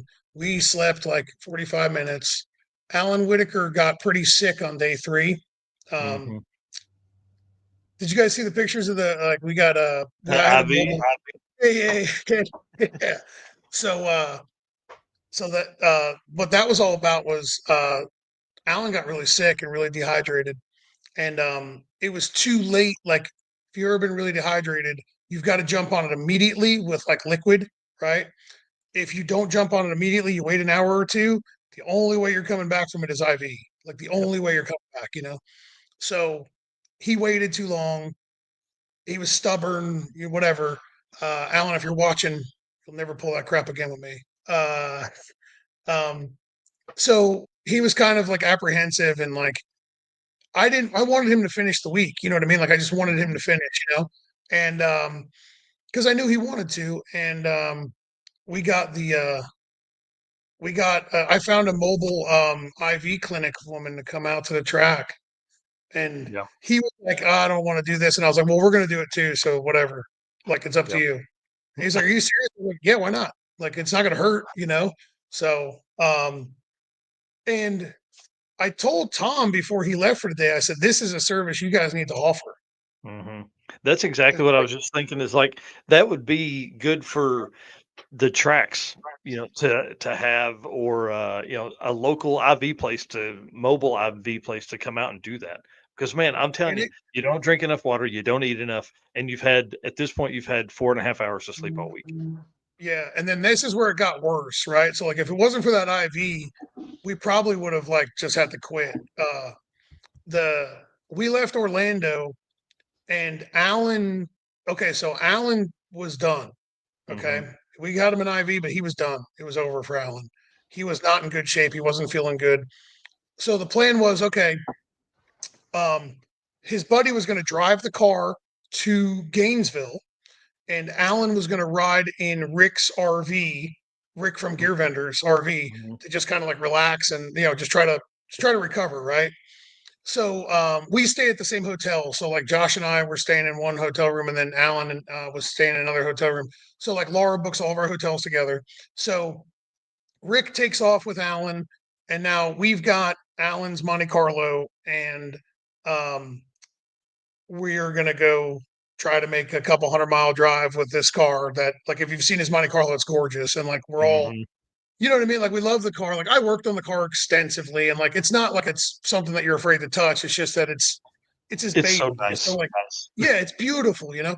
Yeah. So we hit the road, and his friend Bert was driving, right? And Bert, like, so this is funny. Bert, like in the parking lot, he's like, "Listen, I'm not a good navigator, so just like, I'm like, all right. So if you leave Orlando, you have to make a right, you know." He literally just got lost immediately. Like he made a right and then like another right. He was immediately like, I don't even think we made it like an hour 20 minutes. And like we had to call Bert. I'm like, where is he? And he's like, oh yeah, man, I don't know what happened. I'm lost. I'm like, God dang. So at that point, we met up with Bert, and then I said, all right, Josh, you drive Alan's car and I'll drive mine. And like, I'll just ride by myself. It's fine. Like you know what I mean? Like you go drive Alan's car, So like he's driving Alan's car, I'm driving mine. We're cruising along. We hit the first checkpoint. Everything's good to go. Like it's going well, And then we go through that area A1A, like where it's like 20-mile-an-hour zone the whole way. And somehow Josh and Alan's car got like ahead of me by like a couple traffic lights, and then like was able to just kind of take off. So like I didn't even see him anymore, but it didn't matter. I knew where I was going. I get pulled over and I get stopped. I didn't really get pulled over. They pulled over a car in front of me, but Florida does Florida things, right? So the cop like throws a broadside across 2 lanes of traffic and then like jumps out, and I'm like sitting there like, what? Uh-oh, like I'm getting shot. You know what I mean? Like something's going down. Like he's gonna shoot me. He pulled over the truck in front of me, and then so I shut the car off, and he comes over to my window and he's like, "What the hell are you doing?" I was like, "What do you mean? You just blocked the whole road. Like, aren't you pulling me over?" He's like, "Get the hell out of here!" And I'm like, "You're literally blocking the whole road, dude. Like, get out of the way." And he's like, he turns, he looks at his cop car, and he's like, "Oh, I am. We'll just go around." I was like, "You've got to be kidding me!" Like, so anyway, I was like, that anxiety you get, like you're getting pulled over, you're like, God, especially in a car like mine, you're like, God dang, here it goes, Yeah. So like I'm cruising along and I'm like, all right, we're good. And then I come up over a hill and I see more police lights, and I was like, oh great. And like I cruise right by, and it's friggin' Josh and Bert and Alan's car, and I'm like, oh God dang it, you gotta be shitting me. So I like get up to this gas station, like, and I pull over and I call Josh and I'm like, what's going on? He's like, I said, I saw you got pulled over. He's like, dude, I'll call you back. I was like, all right. So he like whatever with the cop. The cop didn't pull him over. The cop was there to like try to help. He ran out of gas, or at least he thought he ran out of gas. It killed a fuel pump. That turned into 6 hours in a gas station parking lot. Oh. We got like people to bring us a pump. It just didn't work out. Like I'm very appreciative of everything that everybody chipped in to like try to help. It just did not work out. So like it's now like 4:30 in the morning. We are still 100 miles. Like we still didn't hit the checkpoint at the ice cream place, and we still had another like 45-minute drive past the ice cream place to the hotel. Yeah. So finally we're like in this parking lot. Like we made it out of the parking lot of the gas station and like down the road to the parking lot of the BJ's Wholesale Club, which was a lot nicer parking lot. But we made it there, and like it just turned into like Bert was like, just leave me here with the car. I'll figure out a way to get it towed. Like we're done. Just you guys have to finish. I was like, all right. So we left, got to the hotel, slept for 45 minutes. And then it was funny when we were walking into the hotel, there was guys eating breakfast, right? Like in the hotel bar, right? And when we came out to like because we literally like showered, like laid down for like 20 minutes and then just got back up and left, and like when we came out, the same dudes were still sitting there eating breakfast. And they were like, "What are you doing?" I was like, "Yeah, we're going. We're leaving." He's like, "What?" I'm like, "Yeah, man. Yeah." Yeah, there's no point in it. Like you can't sleep 2 hours, and now you've missed your run opportunity. Right. Yeah. So we made it to Gainesville, and then I yelled at Brett, and I said, "He's not allowed to go in front of us." I said, "I'm sick of the banana peels and the stones getting thrown at the windshields." And so we finally made one clean hit at Gainesville. When it wasn't the fastest thing that we could have put together, but I was like, we're playing it safe, we're playing it conservative. What do we go? 37 at 227. There you go. Mm-hmm. Yeah, so like it was off by like look at that, like it's off by like 15 numbers in the eighth. Golly, that's crazy. Yeah. I mean, but it was good enough, and I said, "Let's go." So. Yeah. And then that was actually the earliest night we had. And then it was a decent drive. We stopped at the place where everybody was like, that little town. That was cool. That's the only one we saw during the day, That's crazy. But yeah, that was sick week. So tough. Right. And then you win your class, win modified, which is awesome. Yep. Takes second overall, second quickest car of the whole event. And then I want to talk about radial stuff, but hang. Sure. I'll talk about radials when we get back. Let me do this ad read for Performer Built because man, they're awesome to us. They're huge fans of Dragon Draft. So I'll do that. Be right back. All right, Performer Built is the official transmission builder of Drag Drive Repeat. At Performer Built Transmissions, the goal is to engineer and build the toughest transmissions on the planet. Performer Built doesn't just rebuild transmissions, they systematically re engineer each model to eliminate OEM flaws and to achieve the highest levels of performance. That's why they say our transmissions are not just built, they're Performer Built. Big shout out to Ryan, who will be on maybe next week, maybe on for episode 100 or episode 101 to talk about this new big mill that they bought that's like badass, man. It's really badass, and it's going to help them take the 4L60 and 4L80 to whole different heights. You guys can see they actually build the transmission for the Price's family wagon there. This car's getting twin turbos. It's going to have a whole new outlook on life and make a bunch more power. And it hauls 4 or 5 adult men around at Six Summer, and I think that's the plan for them to have it back by then too. So it's going to be crazy. Anyways, all right, back to Mr. Devin Vandrhoof to talk about radial tires and why you like them in comparison to big floppy tire slicks. Well, it's the Lord's tire. It's the tire of choice of straight men. I mean, I don't know what could be said about a big floppy tire that hasn't already been said about Baghdad. I mean, it's just a terrible, bombed out, depleted tire. In all reality, the radial is faster. The radial is safer, and the radial is more consistent if you know how to use it. They don't grow. They don't. I don't know. They don't shake nearly as bad. I mean, they do shake. Don't get me wrong, but they don't shake nearly as bad. They don't. If you know what you're doing with a radial tire and you race a radial tire, you'll never want to go back to a slick. That's really what there is. Now, there's this stigma of like, the track has to be flypaper. That's not true, right? Like that isn't true. You can't be on some no prep, like if you're like on just some like bare whatever, it's not going to work, but if you're on like a reasonably prepped track, you can make it work. 2 years ago when we did Six Summer, everybody said, "Oh, you're going to get killed up there on a radial and blah blah blah." A bunch of people talked a bunch of junk, so I entered us into the unlimited class, and we won that, and then we took second overall. I think the only reason we didn't take first overall is because that Tri-City, that racetrack was that racetrack was sketchy for everybody that year. Yep. And I was not willing to make another pass there. You know what I mean? Like we were not willing to try to make another hit there, like slow it down and try to make another hit. So we just threw in the towel on it. But either way, the radial is the Lord's tire, and it's what we run. Well, and so one thing we hear a bunch, or I see and hear a bunch, is that the tracks in Florida are better. They're better for radials. They're more radial prepped, all that kind of stuff.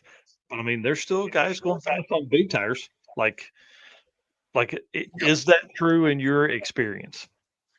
So, here's the thing: the big tire guys could have been just as fast as they've ever been on a radial prepped racetrack. Like that's the truth, right?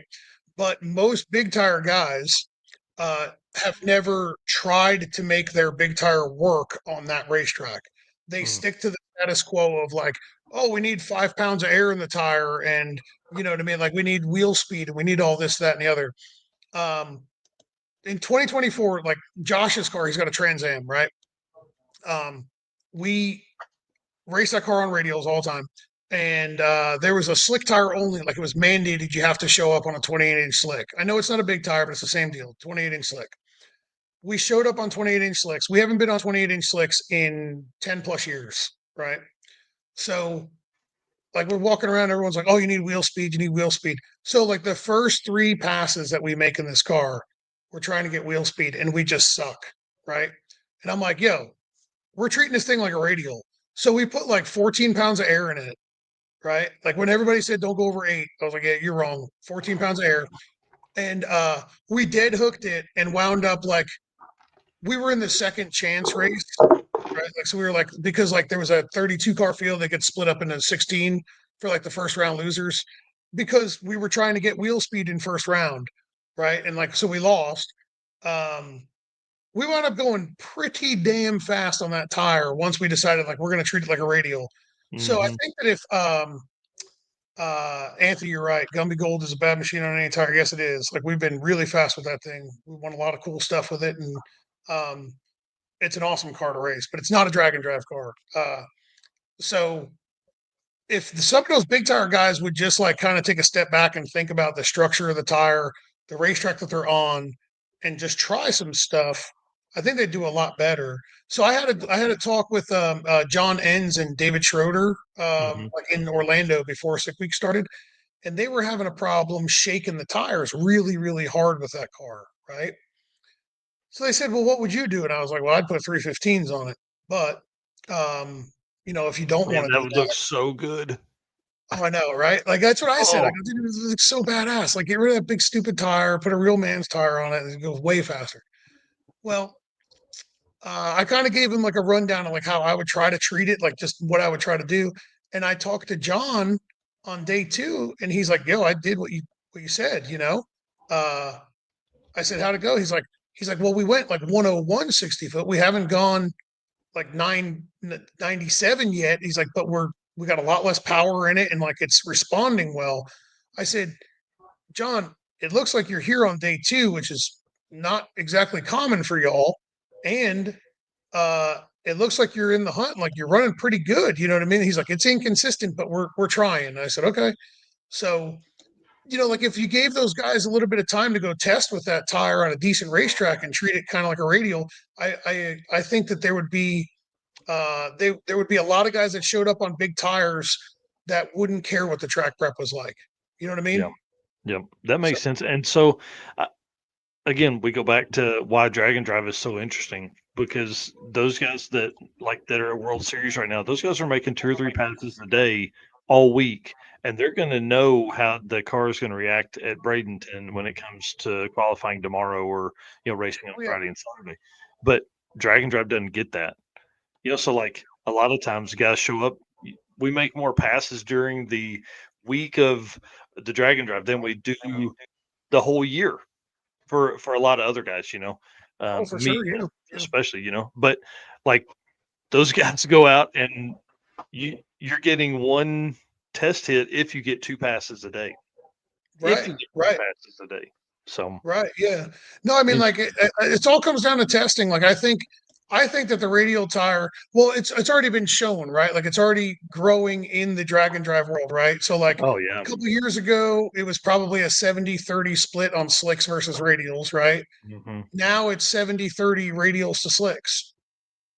Like it's Were making a you turn. did you go to the lanes at all in Gainesville when they did the AB? I can't remember. I think it was flip flopped. I think AB Slick was first, and then Yep, AB it was. Radio was second.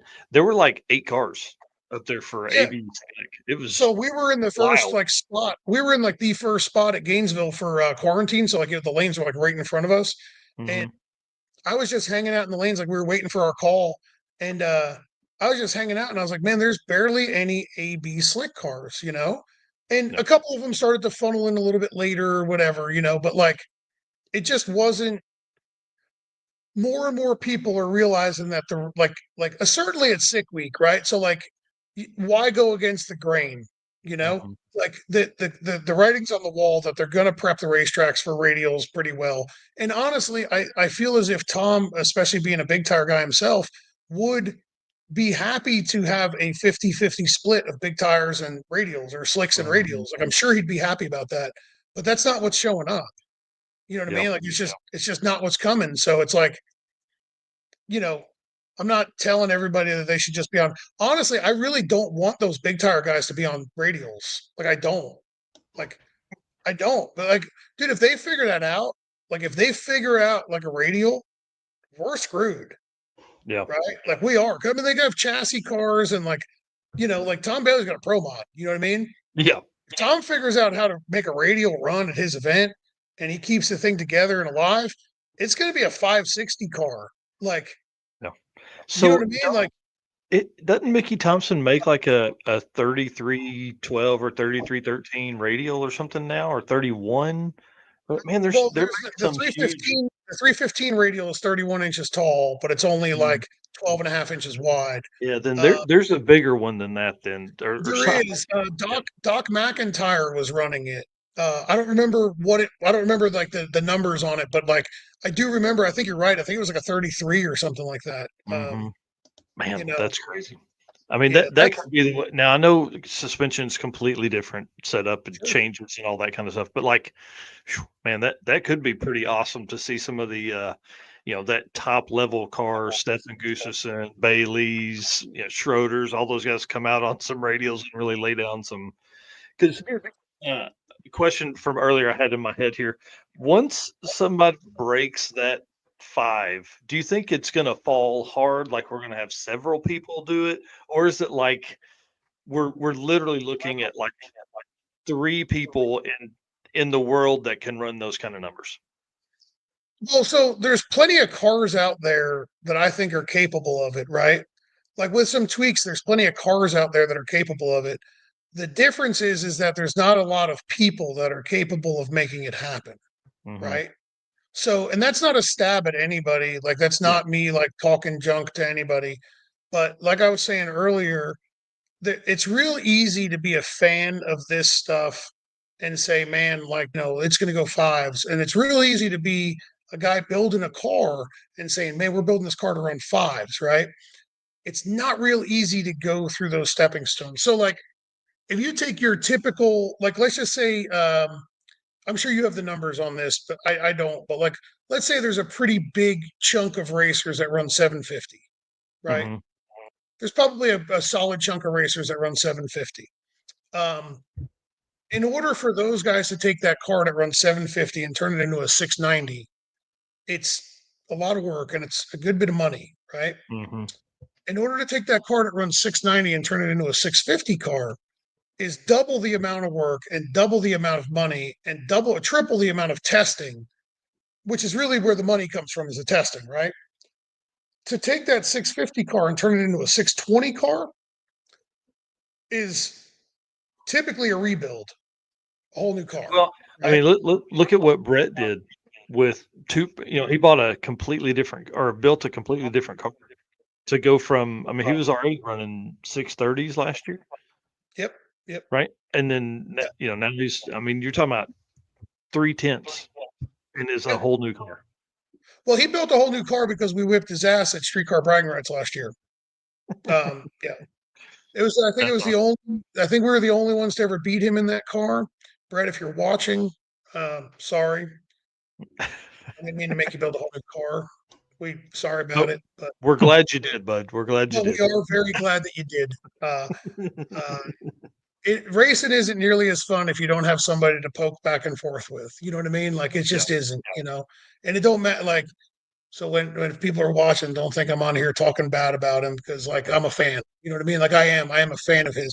I'm not. In fact, I was wearing his shirt yesterday. So like I'm a fan of his. Yeah. Uh, but no, there's a handful of cars that'll have the potential to go fives. It's just I don't know if, and they could be in the right hands. I don't know, but I mean, it takes a lot to do that. You know what I mean? And this is me outside looking in. We haven't done it. You know? Yeah. Well, right, and think about it. There's one car that's run fives. There's, I mean, literally, people have to understand this. Y'all get a ton of attention at that level, right? Because it Mhm. is so wild to see that fast of a car drive on the street. But there's literally 5 cars in Yeah. the 3,000 plus racers within Drag and Drive that are doing that are running those kind of times. I mean, 5, 6, 7, maybe Yeah. 7. Like, Yeah. There's not many like, yeah. and again, well, Derek's in here. I see him commenting. Derek asked me a while ago because he wrote an article about like cars gunning for the fives, and I said, don't include me in that because we're not. Because like I said earlier, like I won't say we're going to do anything until we've already done it. You know what I mean? Well, and the other side of that, like, we had Cooper on a couple weeks ago. It comes down. All he has to run on day 5 to lock in his class win is a 10-12. So he goes out and runs like a 980 pass or whatever, you're on 940, whatever, way off. Right. That's the other side of it. There's no need to run record runs. Like when you guys came into day 5, what did you need to run to lock it in? And were you willing to just throw the kitchen sink at it to make your best pass ever? Or Well, hey, we've had 7 hours of sleep all week. I just so want to get this pass done and get out of here. what we decided to do on day 5, we said, okay, we're going to make a pass that's enough for us to secure the win, right? And we actually wound up having a problem on day 5. Go figure, big shocker here. We actually had a sensor problem. We had a map sensor die on us at half track, and that's just kind of part of it. You know what I mean? Stuff breaks. And we wound up coasting to like a 6. So I don't know. It wasn't very fast. It was a 50 something. You know what I mean? Which don't think that I'm like just downplaying that, because that is fast, but it's just not fast for the car. You know what I mean? Yeah. But we wound up like coasting like a 650, and then so we coast to a 650, and I said, okay, we fixed this map sensor. Let's go back up for the all run and swing like real hard. You know what I mean? And we did, and in the burnout there was a vibration, and car was acting kind of weird, and like I saw it, like I could see it from outside, and I came over to radio. I said, Josh, everything feel right? And he's like, nah, something's wrong. I said, all right, just back up and let's just go back to the pits. Like we're done. Like there's no reason. Like there's no need. Yep. It wound up being a bearing in the converter was locking up. So like the car was kind of like the converter was like coupling and then uncoupling. So like when it's in reverse or in drive, it would try to stall occasionally. Like the engine was trying to stall and then rev up and like take off, because like the converter's trying to lock down. So it was a good thing that we pulled the plug on it, because we could have damaged something, worse. You know what I mean? But again, then also that's partially my fault, right? Like, because when we changed transmissions before sick week, I had the converter open, and I didn't do a very good job of cleaning that thing. So when we pulled it apart, it was the bearing race had some stuff, some like real bad scuffs on it. So like I screwed that up too. You know what I mean? So, and again, it's just from like a lack of sleep and like, hurry. So, that's when mistakes are made. But to answer your question, like we wanted to swing, but we chose, not to. So Yeah. because of, Well, again, 7 hours of sleep all week, that creates a Yeah. problem. yeah, it was a really bad time. Like it was Well, then you came home from sick week, and then you tore the whole car apart again. So what's it apart for? Is it refresh? Is it changes? no, I had to clean it. Yeah. Yeah. Because I can only imagine what it was like. Well, so what happened was we had a rear main seal. We've struggled with a rear main seal in this thing, and partially because of me, partially because of we have it fixed now. We had puke tanks on the car that were a little bit too small, and we were having some pressure issues, like some pan vac pressure issues, and we've now fixed it. We've now since fixed it.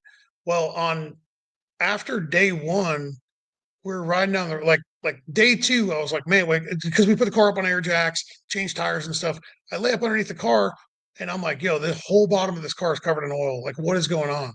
And the rear main seal is just pissing. And I was like, great, like freaking great.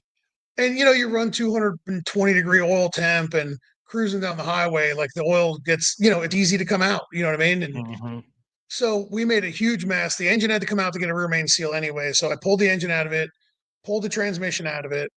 I brought the transmission, because I had it rebuilt, like kind of like in a mad dash rush. I brought the transmission down to my transmission guy, Cameron, at Cameron Store Converter Services in Columbia, South Carolina. And I wanted them to just go through it and make it like brand new, give me your seal of approval. And then I brought the engine to Par Racing Engines, and they put a rear main in it, and we slammed it back together in time. to do streetcar bragging rights last weekend. And just destroy folks over there.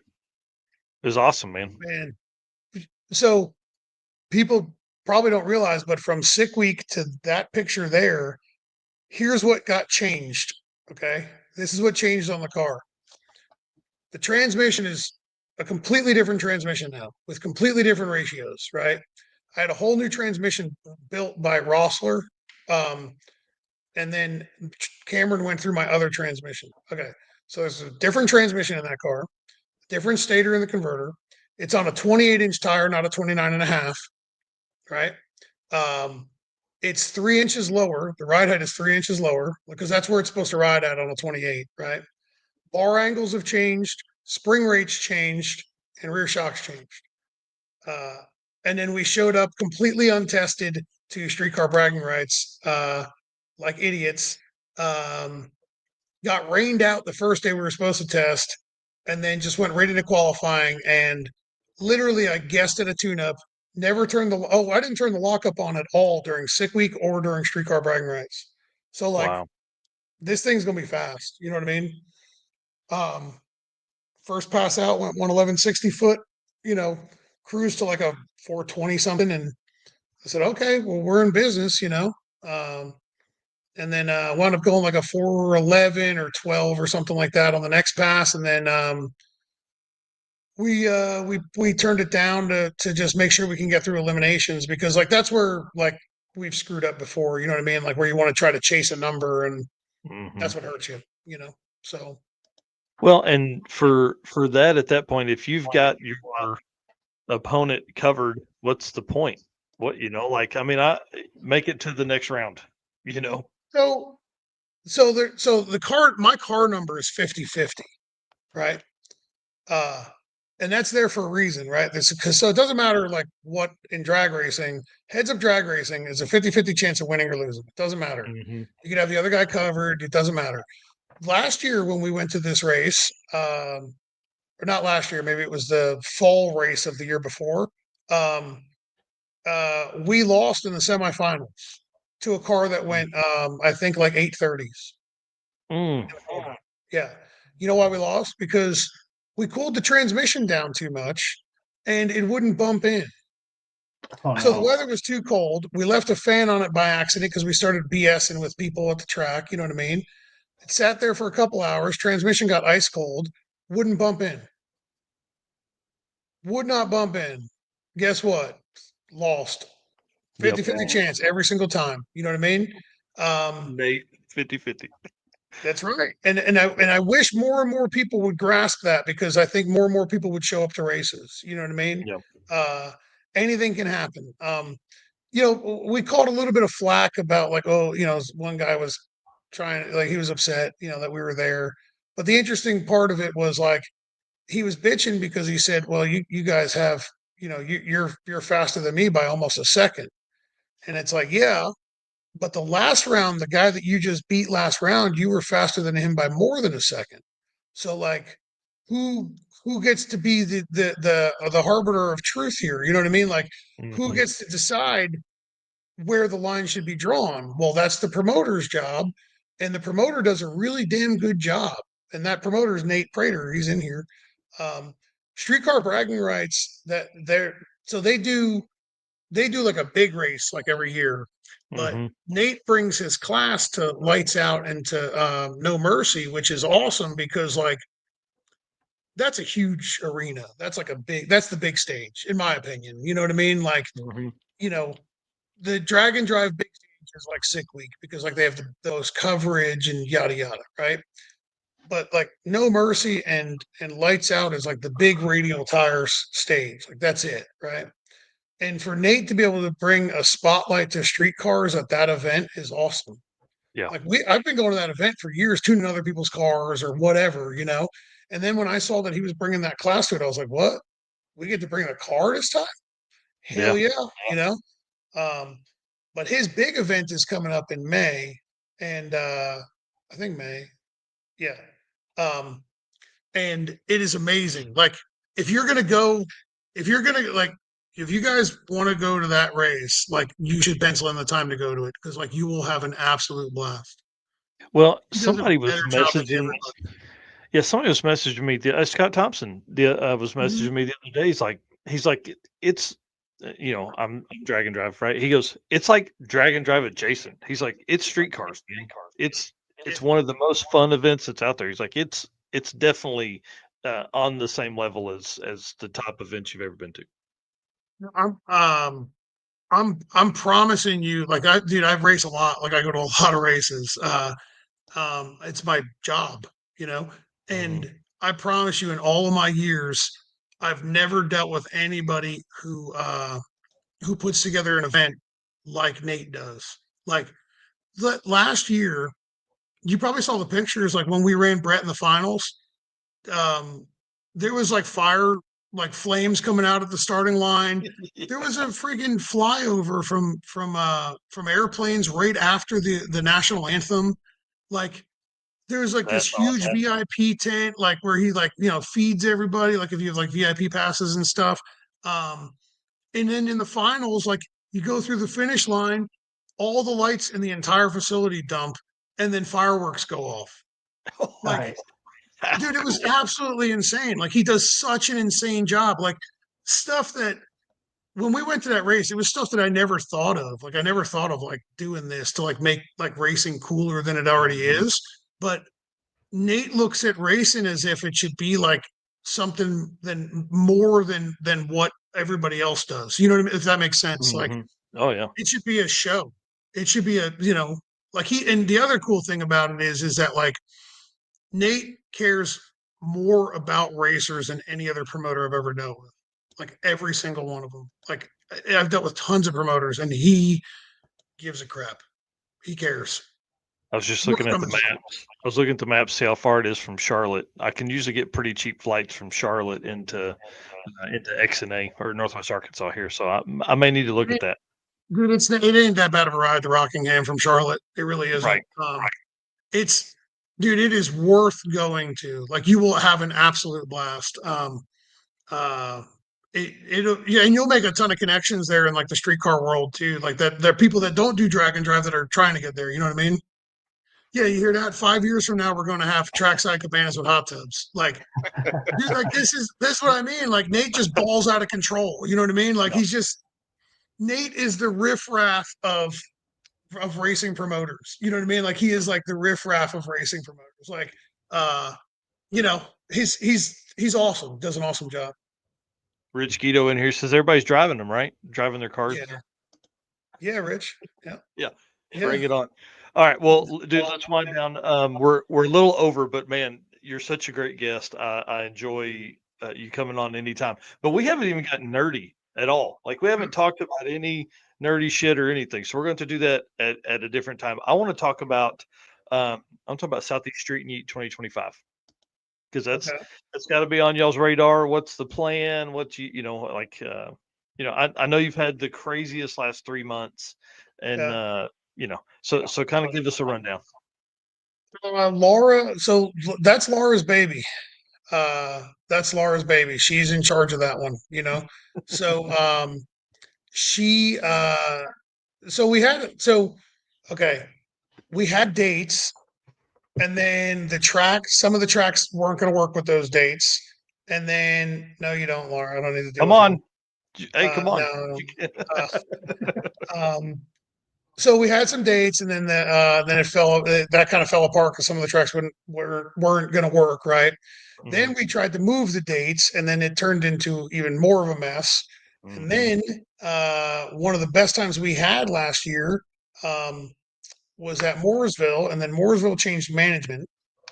And so now Laura's trying to work with new management, which it's not that they're a problem or anything. It's just that it's new. So, you have to work with them. And we have a new track though. We have a new track in the mix that we may add in if we have to, or if we can, or whatever. And they're really local to us and we love the place. But we're not gonna say nothing about that until it's confirmed or whatever. But yeah, she's hoping to have all of this nailed down before the weekend is over. I, on the other hand, will do nothing. Nothing. I don't do anything with it. I am the You're pretty just a face, pretty face. Is that what obviously. you're saying? Yeah, exactly. The pretty face, obviously. And no, she's got a lot of great ideas though. Like she did a killer job on the last one. You know what I mean? I was just there to, make sure it all just went the way she wanted it to go. Mhm. Everybody said that they had a blast. You know what I mean? Like everybody, real positive response from everybody, and that's the whole reason we're going to do it again. Yeah. Um, Yeah. I Well, I can tell you, I think I did 23 and it was awesome. I loved it. It was a yeah, blast. The taco night, yeah, the 2 tracks in one day, dude, next level yeah, shit. yeah. Like we really tried to put together something where like all the competitors were like, man, like they put forth 110% effort into all this. You know what I mean? Like every single bit of it was like we wanted to make sure that every single person there knew that we tried as hard as we could. You know what I mean? Mhm. Yeah, like the slap bracelets were cool. Tyler, she's doing pretty good. Mushu just had surgery. She's doing pretty good. So, but no. So the plan is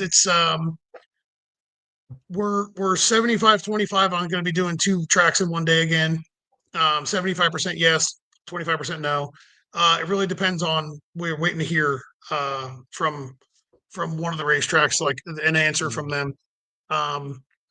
We may actually make the day 0 be a mandatory thing where it's just testing and tech and whatnot, because it Hmm. does turn into a little bit of a mess trying to do some tech on Yeah. day 1. You know what I mean? There's a reason why all the big drag and drives do it. We had a lot of people come. I think we had like 195, I think, that wound up showing up, and I don't remember how many finished. Um, but we had like 260 sign up, which was an accident. That's But awesome. um, the 100 and like, I think that in my opinion, like I want to limit it to like 175 cars. Like Mhm. I want to limit it to 100, but but realistically, like 150, 175 is like the perfect number where everybody can, like, I want those 100, like, yeah, there'll be people that'll be mad that they didn't get to come, but I want the 175 people that do get to come, or the, 200, let's call it 200, right? Yeah. I want those 200 people to understand that, like, dude, this was an absolute blast. Like, we got to Mhm. run as much as we wanted to. Like, there was no real major holdups. Like, we run the lanes really efficiently. Like, we try to, at least. Mhm. Um, everybody nobody ever really complains that like they didn't be able to get enough passes in, or whatever. We want to back it up a couple weeks. That's the biggest thing. We want to get out of November and get into October, just because of weather. Mhm. So 3 years in a row, 3 years in a row we got rain and whatnot, and it's like maybe that week is just bad news. Yeah. So Man, yeah, moving back into October would be great. And October's still pretty thin for the season. Now, the benefit you guys have is obviously it's a national level event. It's a points event for the Drag and Drive World Championship. And at this point, it's the final event of the year, which really we had to have in 2023. So, you had like Ryan Hargett and Brian Goldstone come out and they're duking it out, trying to get all the points they can. So yeah, I think that as the world championship point still becomes more prominent, events like yours late in the season, guys are looking for that. They're like, I gotta have one. I gotta have an event that I can get to. You start looking for at sure. 200 cars, they're gonna need those passes. They're gonna need Yeah, that opportunity in the afternoon. And like, man, I mean, you guys have great tracks. You have the people understand, and the cars that come out are awesome. Lots yeah, of really yeah. really cool cars. And that's something else that like I'll just put out there, that like when we do registration and if it gets sold out and whatnot, and you find yourself 6 weeks before our event and you're in the running for winning the overall like championship for the year, or like placing somewhere that you wanted to Mhm. place, if you reach out to us, I'm really good at just saying, yeah, come on. Yeah. You know what I Well, mean? dude, I know you're because not registered. you've I, done you it know, long enough now, people are gonna not show up. Like, and they're not gonna tell you they're not coming. They're just not gonna show up. So, which is so like, it's such a bummer to me, because like if like there's been a couple of times where like I've signed up for an event and like we couldn't come, so I always inform them. mhm, I don't want my money back. I just want to inform you all, like, hey, I'm not going to make it, so like give somebody else an opportunity. And that's the bummer about it, is like, why not call us and let us know, or message us, email something. Mhm. Just let us know, hey, we're not gonna be able to make it, because if we have a smaller group, I want to be able to let the next guy in, or the, Yeah. next two people in, whatever it is. So it's really tough to just say screw it, well, come one, come all, because like then if we have 500 people show up, it's like, no, I'm going home. Like, Yeah. Yeah. quit. Too You know what I many. mean? Yeah. Yeah. Yeah. So Yeah, we're going to 200 this year with the circuit. And it's the biggest event I've ever hosted. And I'm anxious, man. I mean, to be honest, like that's a 50 more cars than what we had last year. And that's a bunch. It's a bunch when you start kind of factoring in like, what are we gonna do with all these people? yeah, dude, it's herding cats. You know Yeah. what I mean? Like it's herding cats. That's what it is, Yeah. Sorry, competitors, but I'm one of them. I'm one of those really wiry cats that had way too much catnip, like when I'm the competitor. You know what I mean? It's like I get it, Yep. I gotta tell you, this is a funny story from Sick Week. So apparently, if anybody at Sick Week in AB Radial sees my car move at all for any reason, they assume that I somehow, some way got like info that nobody else got, that the lanes are about to be called for us, right? So complete insanity, whatever. So it's day one, and like we didn't get until a late start, right? Well, we didn't drive the car prior to day one. So I said to Josh, I go, yo, I said, we got to be coming up pretty soon. I said, but like, we got to get heat in the rear end, like in the gear, like in the rear gear and everything. Like, just go drive this thing in circles, like just go drive around, you know what I mean? Like, all right. So like, I said, just make a couple laps. I said, and just keep your phone like on the phone mount. Like if they call us and you don't hear them, I'll text you and just pull up to the lanes. All right. So he like pulls out and like drives away from the staging lanes, right? And I'm up near the staging lanes talking to a couple of people, and he comes around the back row and he's like, yo, look behind me. There's like 60 cars behind him. That's awesome. I'm like, oh my God, dude. Like, and now those people are like blocking us from even being able to get back into our pit. And I'm like, oh my God. Like, That's awesome. I was like, well, just shut it off and park here. And he's like, dude, there's no way they're not going to want to kill us over this. And I was like, oh, they probably will, but it's all right. So like, I went up there and told them, and they were like, oh my God, like you're starting this already on day one. I said, sorry, what I mean?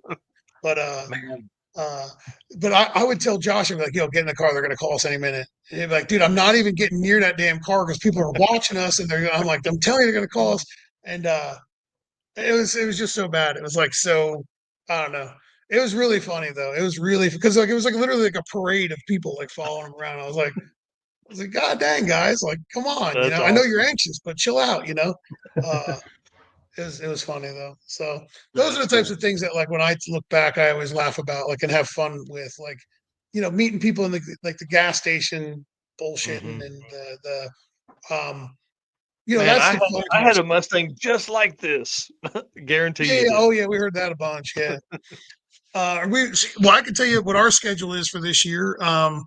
We are going to run streetcar bragging rights in May.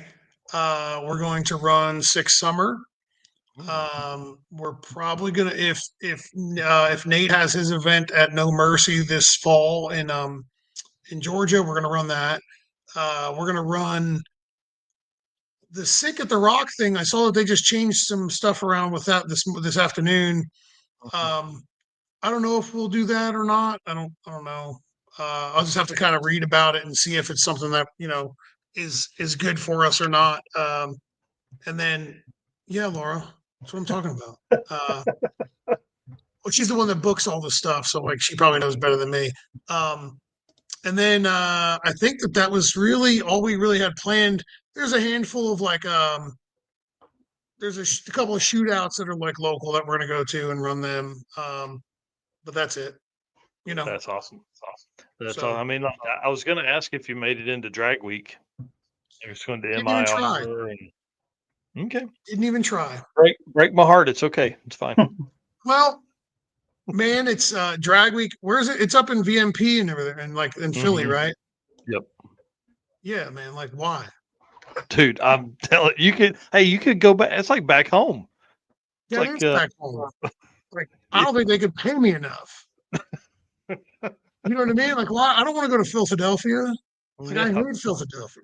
yeah, You know, that's no, awesome. we're not going to do the King of the South. That was a slick tire race. We're not going to do that one. We were going to do that with Josh's car, but Josh's car is a little bit is pulled apart at the moment. So, um, Yellow Belly's yeah, an no, interesting spot. I've never been there. Yeah, it's really, really cool, man. It's as a spectator, you're literally from like this is the track, like touching the track. It's behind this Yeah, chicken wire fence, you know. I've seen a bunch of videos from it. It's awesome. Uh, Yeah. uh, they're it does look really cool. That's the place that like has the there's like something overhead, right? Yep. Yeah, it's got like covered spectator parking. I mean, it's So there's this is 11 where my Mexican brain parties goes. going on. This is where my brain goes every time I see a video from there. Do you remember like at the boardwalk, like with the bumper cars with like the electric Mhm. things over top? Every Yeah. time I see a video from there, I think about bumper cars with the little electric thing overhead because it Yeah, looks like that's one of those exactly little what it things, and I'm feels like, like too. yeah, I'm like, oh, look at that, it's a little bumper car thing, you know, like that's where my brain goes every time I see a video from there. So it always Yeah. did look, it looks really cool there. I've never been. So Yeah. where It's a it's neat at, I don't track. even know where it's at. South of Dallas, Texas. Oh yeah, no, Yeah. no, Yeah. not good. So, Rich, I do have a question. Will you be there the weekend of April that for Little Gangsters that weekend? That's my question to Rich before we jump out of here, because we'll be down there. Midwest Drag Race Series kicks off their event that weekend as well. So it'll be Jimmy Dale doing his race and then Midwest Drag Race Series, same weekend, same area. We're at XRP there at Yellow Belly, so that'll be Oh, pretty cool. wild. Yeah, That's neat. yeah. I I was gotta go to hoping we could. XRP. I gotta go to XRP this year for a grudge race. So, Nice, nice. Well, um, it's a great track. XRP is an awesome track. They oh, I like the racetrack. I just hate. I'm so sick of the grudge racing. yeah, yeah. Yeah. You're all drag and drive now. That's the way it goes. I see streetcar And Devin. well, it's that car. My car has always been a street car. But a lot of my customers and stuff I deal with are in the grudge world, and the grudge racing is I don't know, man. The vibe that you get at a street car event or a drag and drive event. Honestly, what it is, I think what the biggest thing is that the clocks are on. Mm, And like there's just something about when the clocks are on where like it seems like everybody has a lot more fun. yeah. Well, Like there's no bullshitting then. right. Like you can't lie your way through it or anything. You know what I Yeah. mean? So oh hey, you know what else I wanted to say? I wanted to shout out Summit for helping us out at Sick Week. They were So awesome. instrumental. They were good to go, Yeah. I don't Those. want to sit here.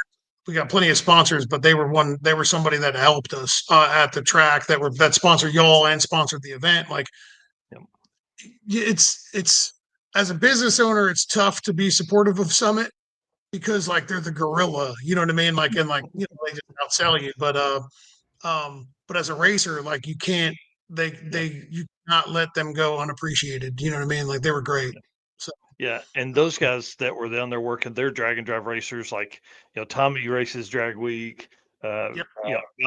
Alec autocrosses a Grand Marquis or Crown Vic. I mean, he's an idiot, and a Miata. So imagine big Alec in a Miata racing. It would be awesome. But yeah, those guys are great. All right, dude, we're gonna put you backstage. Tell everybody where they can follow you and all that kind of stuff, and then we'll close the show out. My name on Facebook and Instagram. Then our website for our business is hcrinnovations.com. And then if you look me up on YouTube, my name on there is the Holly EFI guy. Yep. We wire, plumb, and tune race cars, and we go racing. That's about it. Dude, yeah, and you are a busy man doing that. So hang tight. Stay with us. I want to talk to you about a couple things, and then we're gonna finish this up. Okay, cool. Man, I appreciate him coming on and spending the time. It's wild. Like, do we need to extend the show to 3 hours? This is twice now we've gone over. I'm gonna need a more comfy chair if we're gonna do that.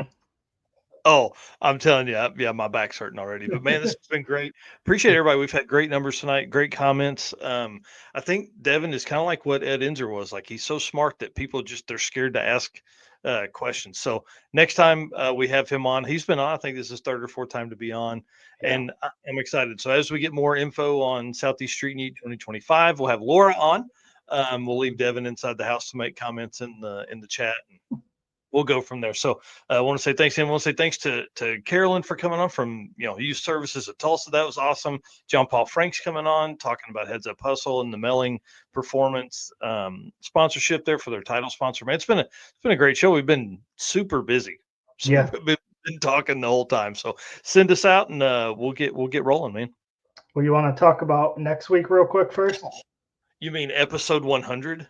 100. Like I said this early in the episode. I don't know if people heard this, but dude, 420 live streams, but this will be episode 100 of the show. There's no telling. I mean, we probably have 300 hours of live stream of talking about drag racing just in the Drag Driver Pete show without the news that happens. So, I mean, I'm so excited about this. I messaged Adam and Matt both today and asked, this is a monumental episode, right? 100 is a big deal. A lot of live streams don't make it this far, right? Right. The ones that do typically, that we just, if you make it to 100, you're going to make it to 200, right?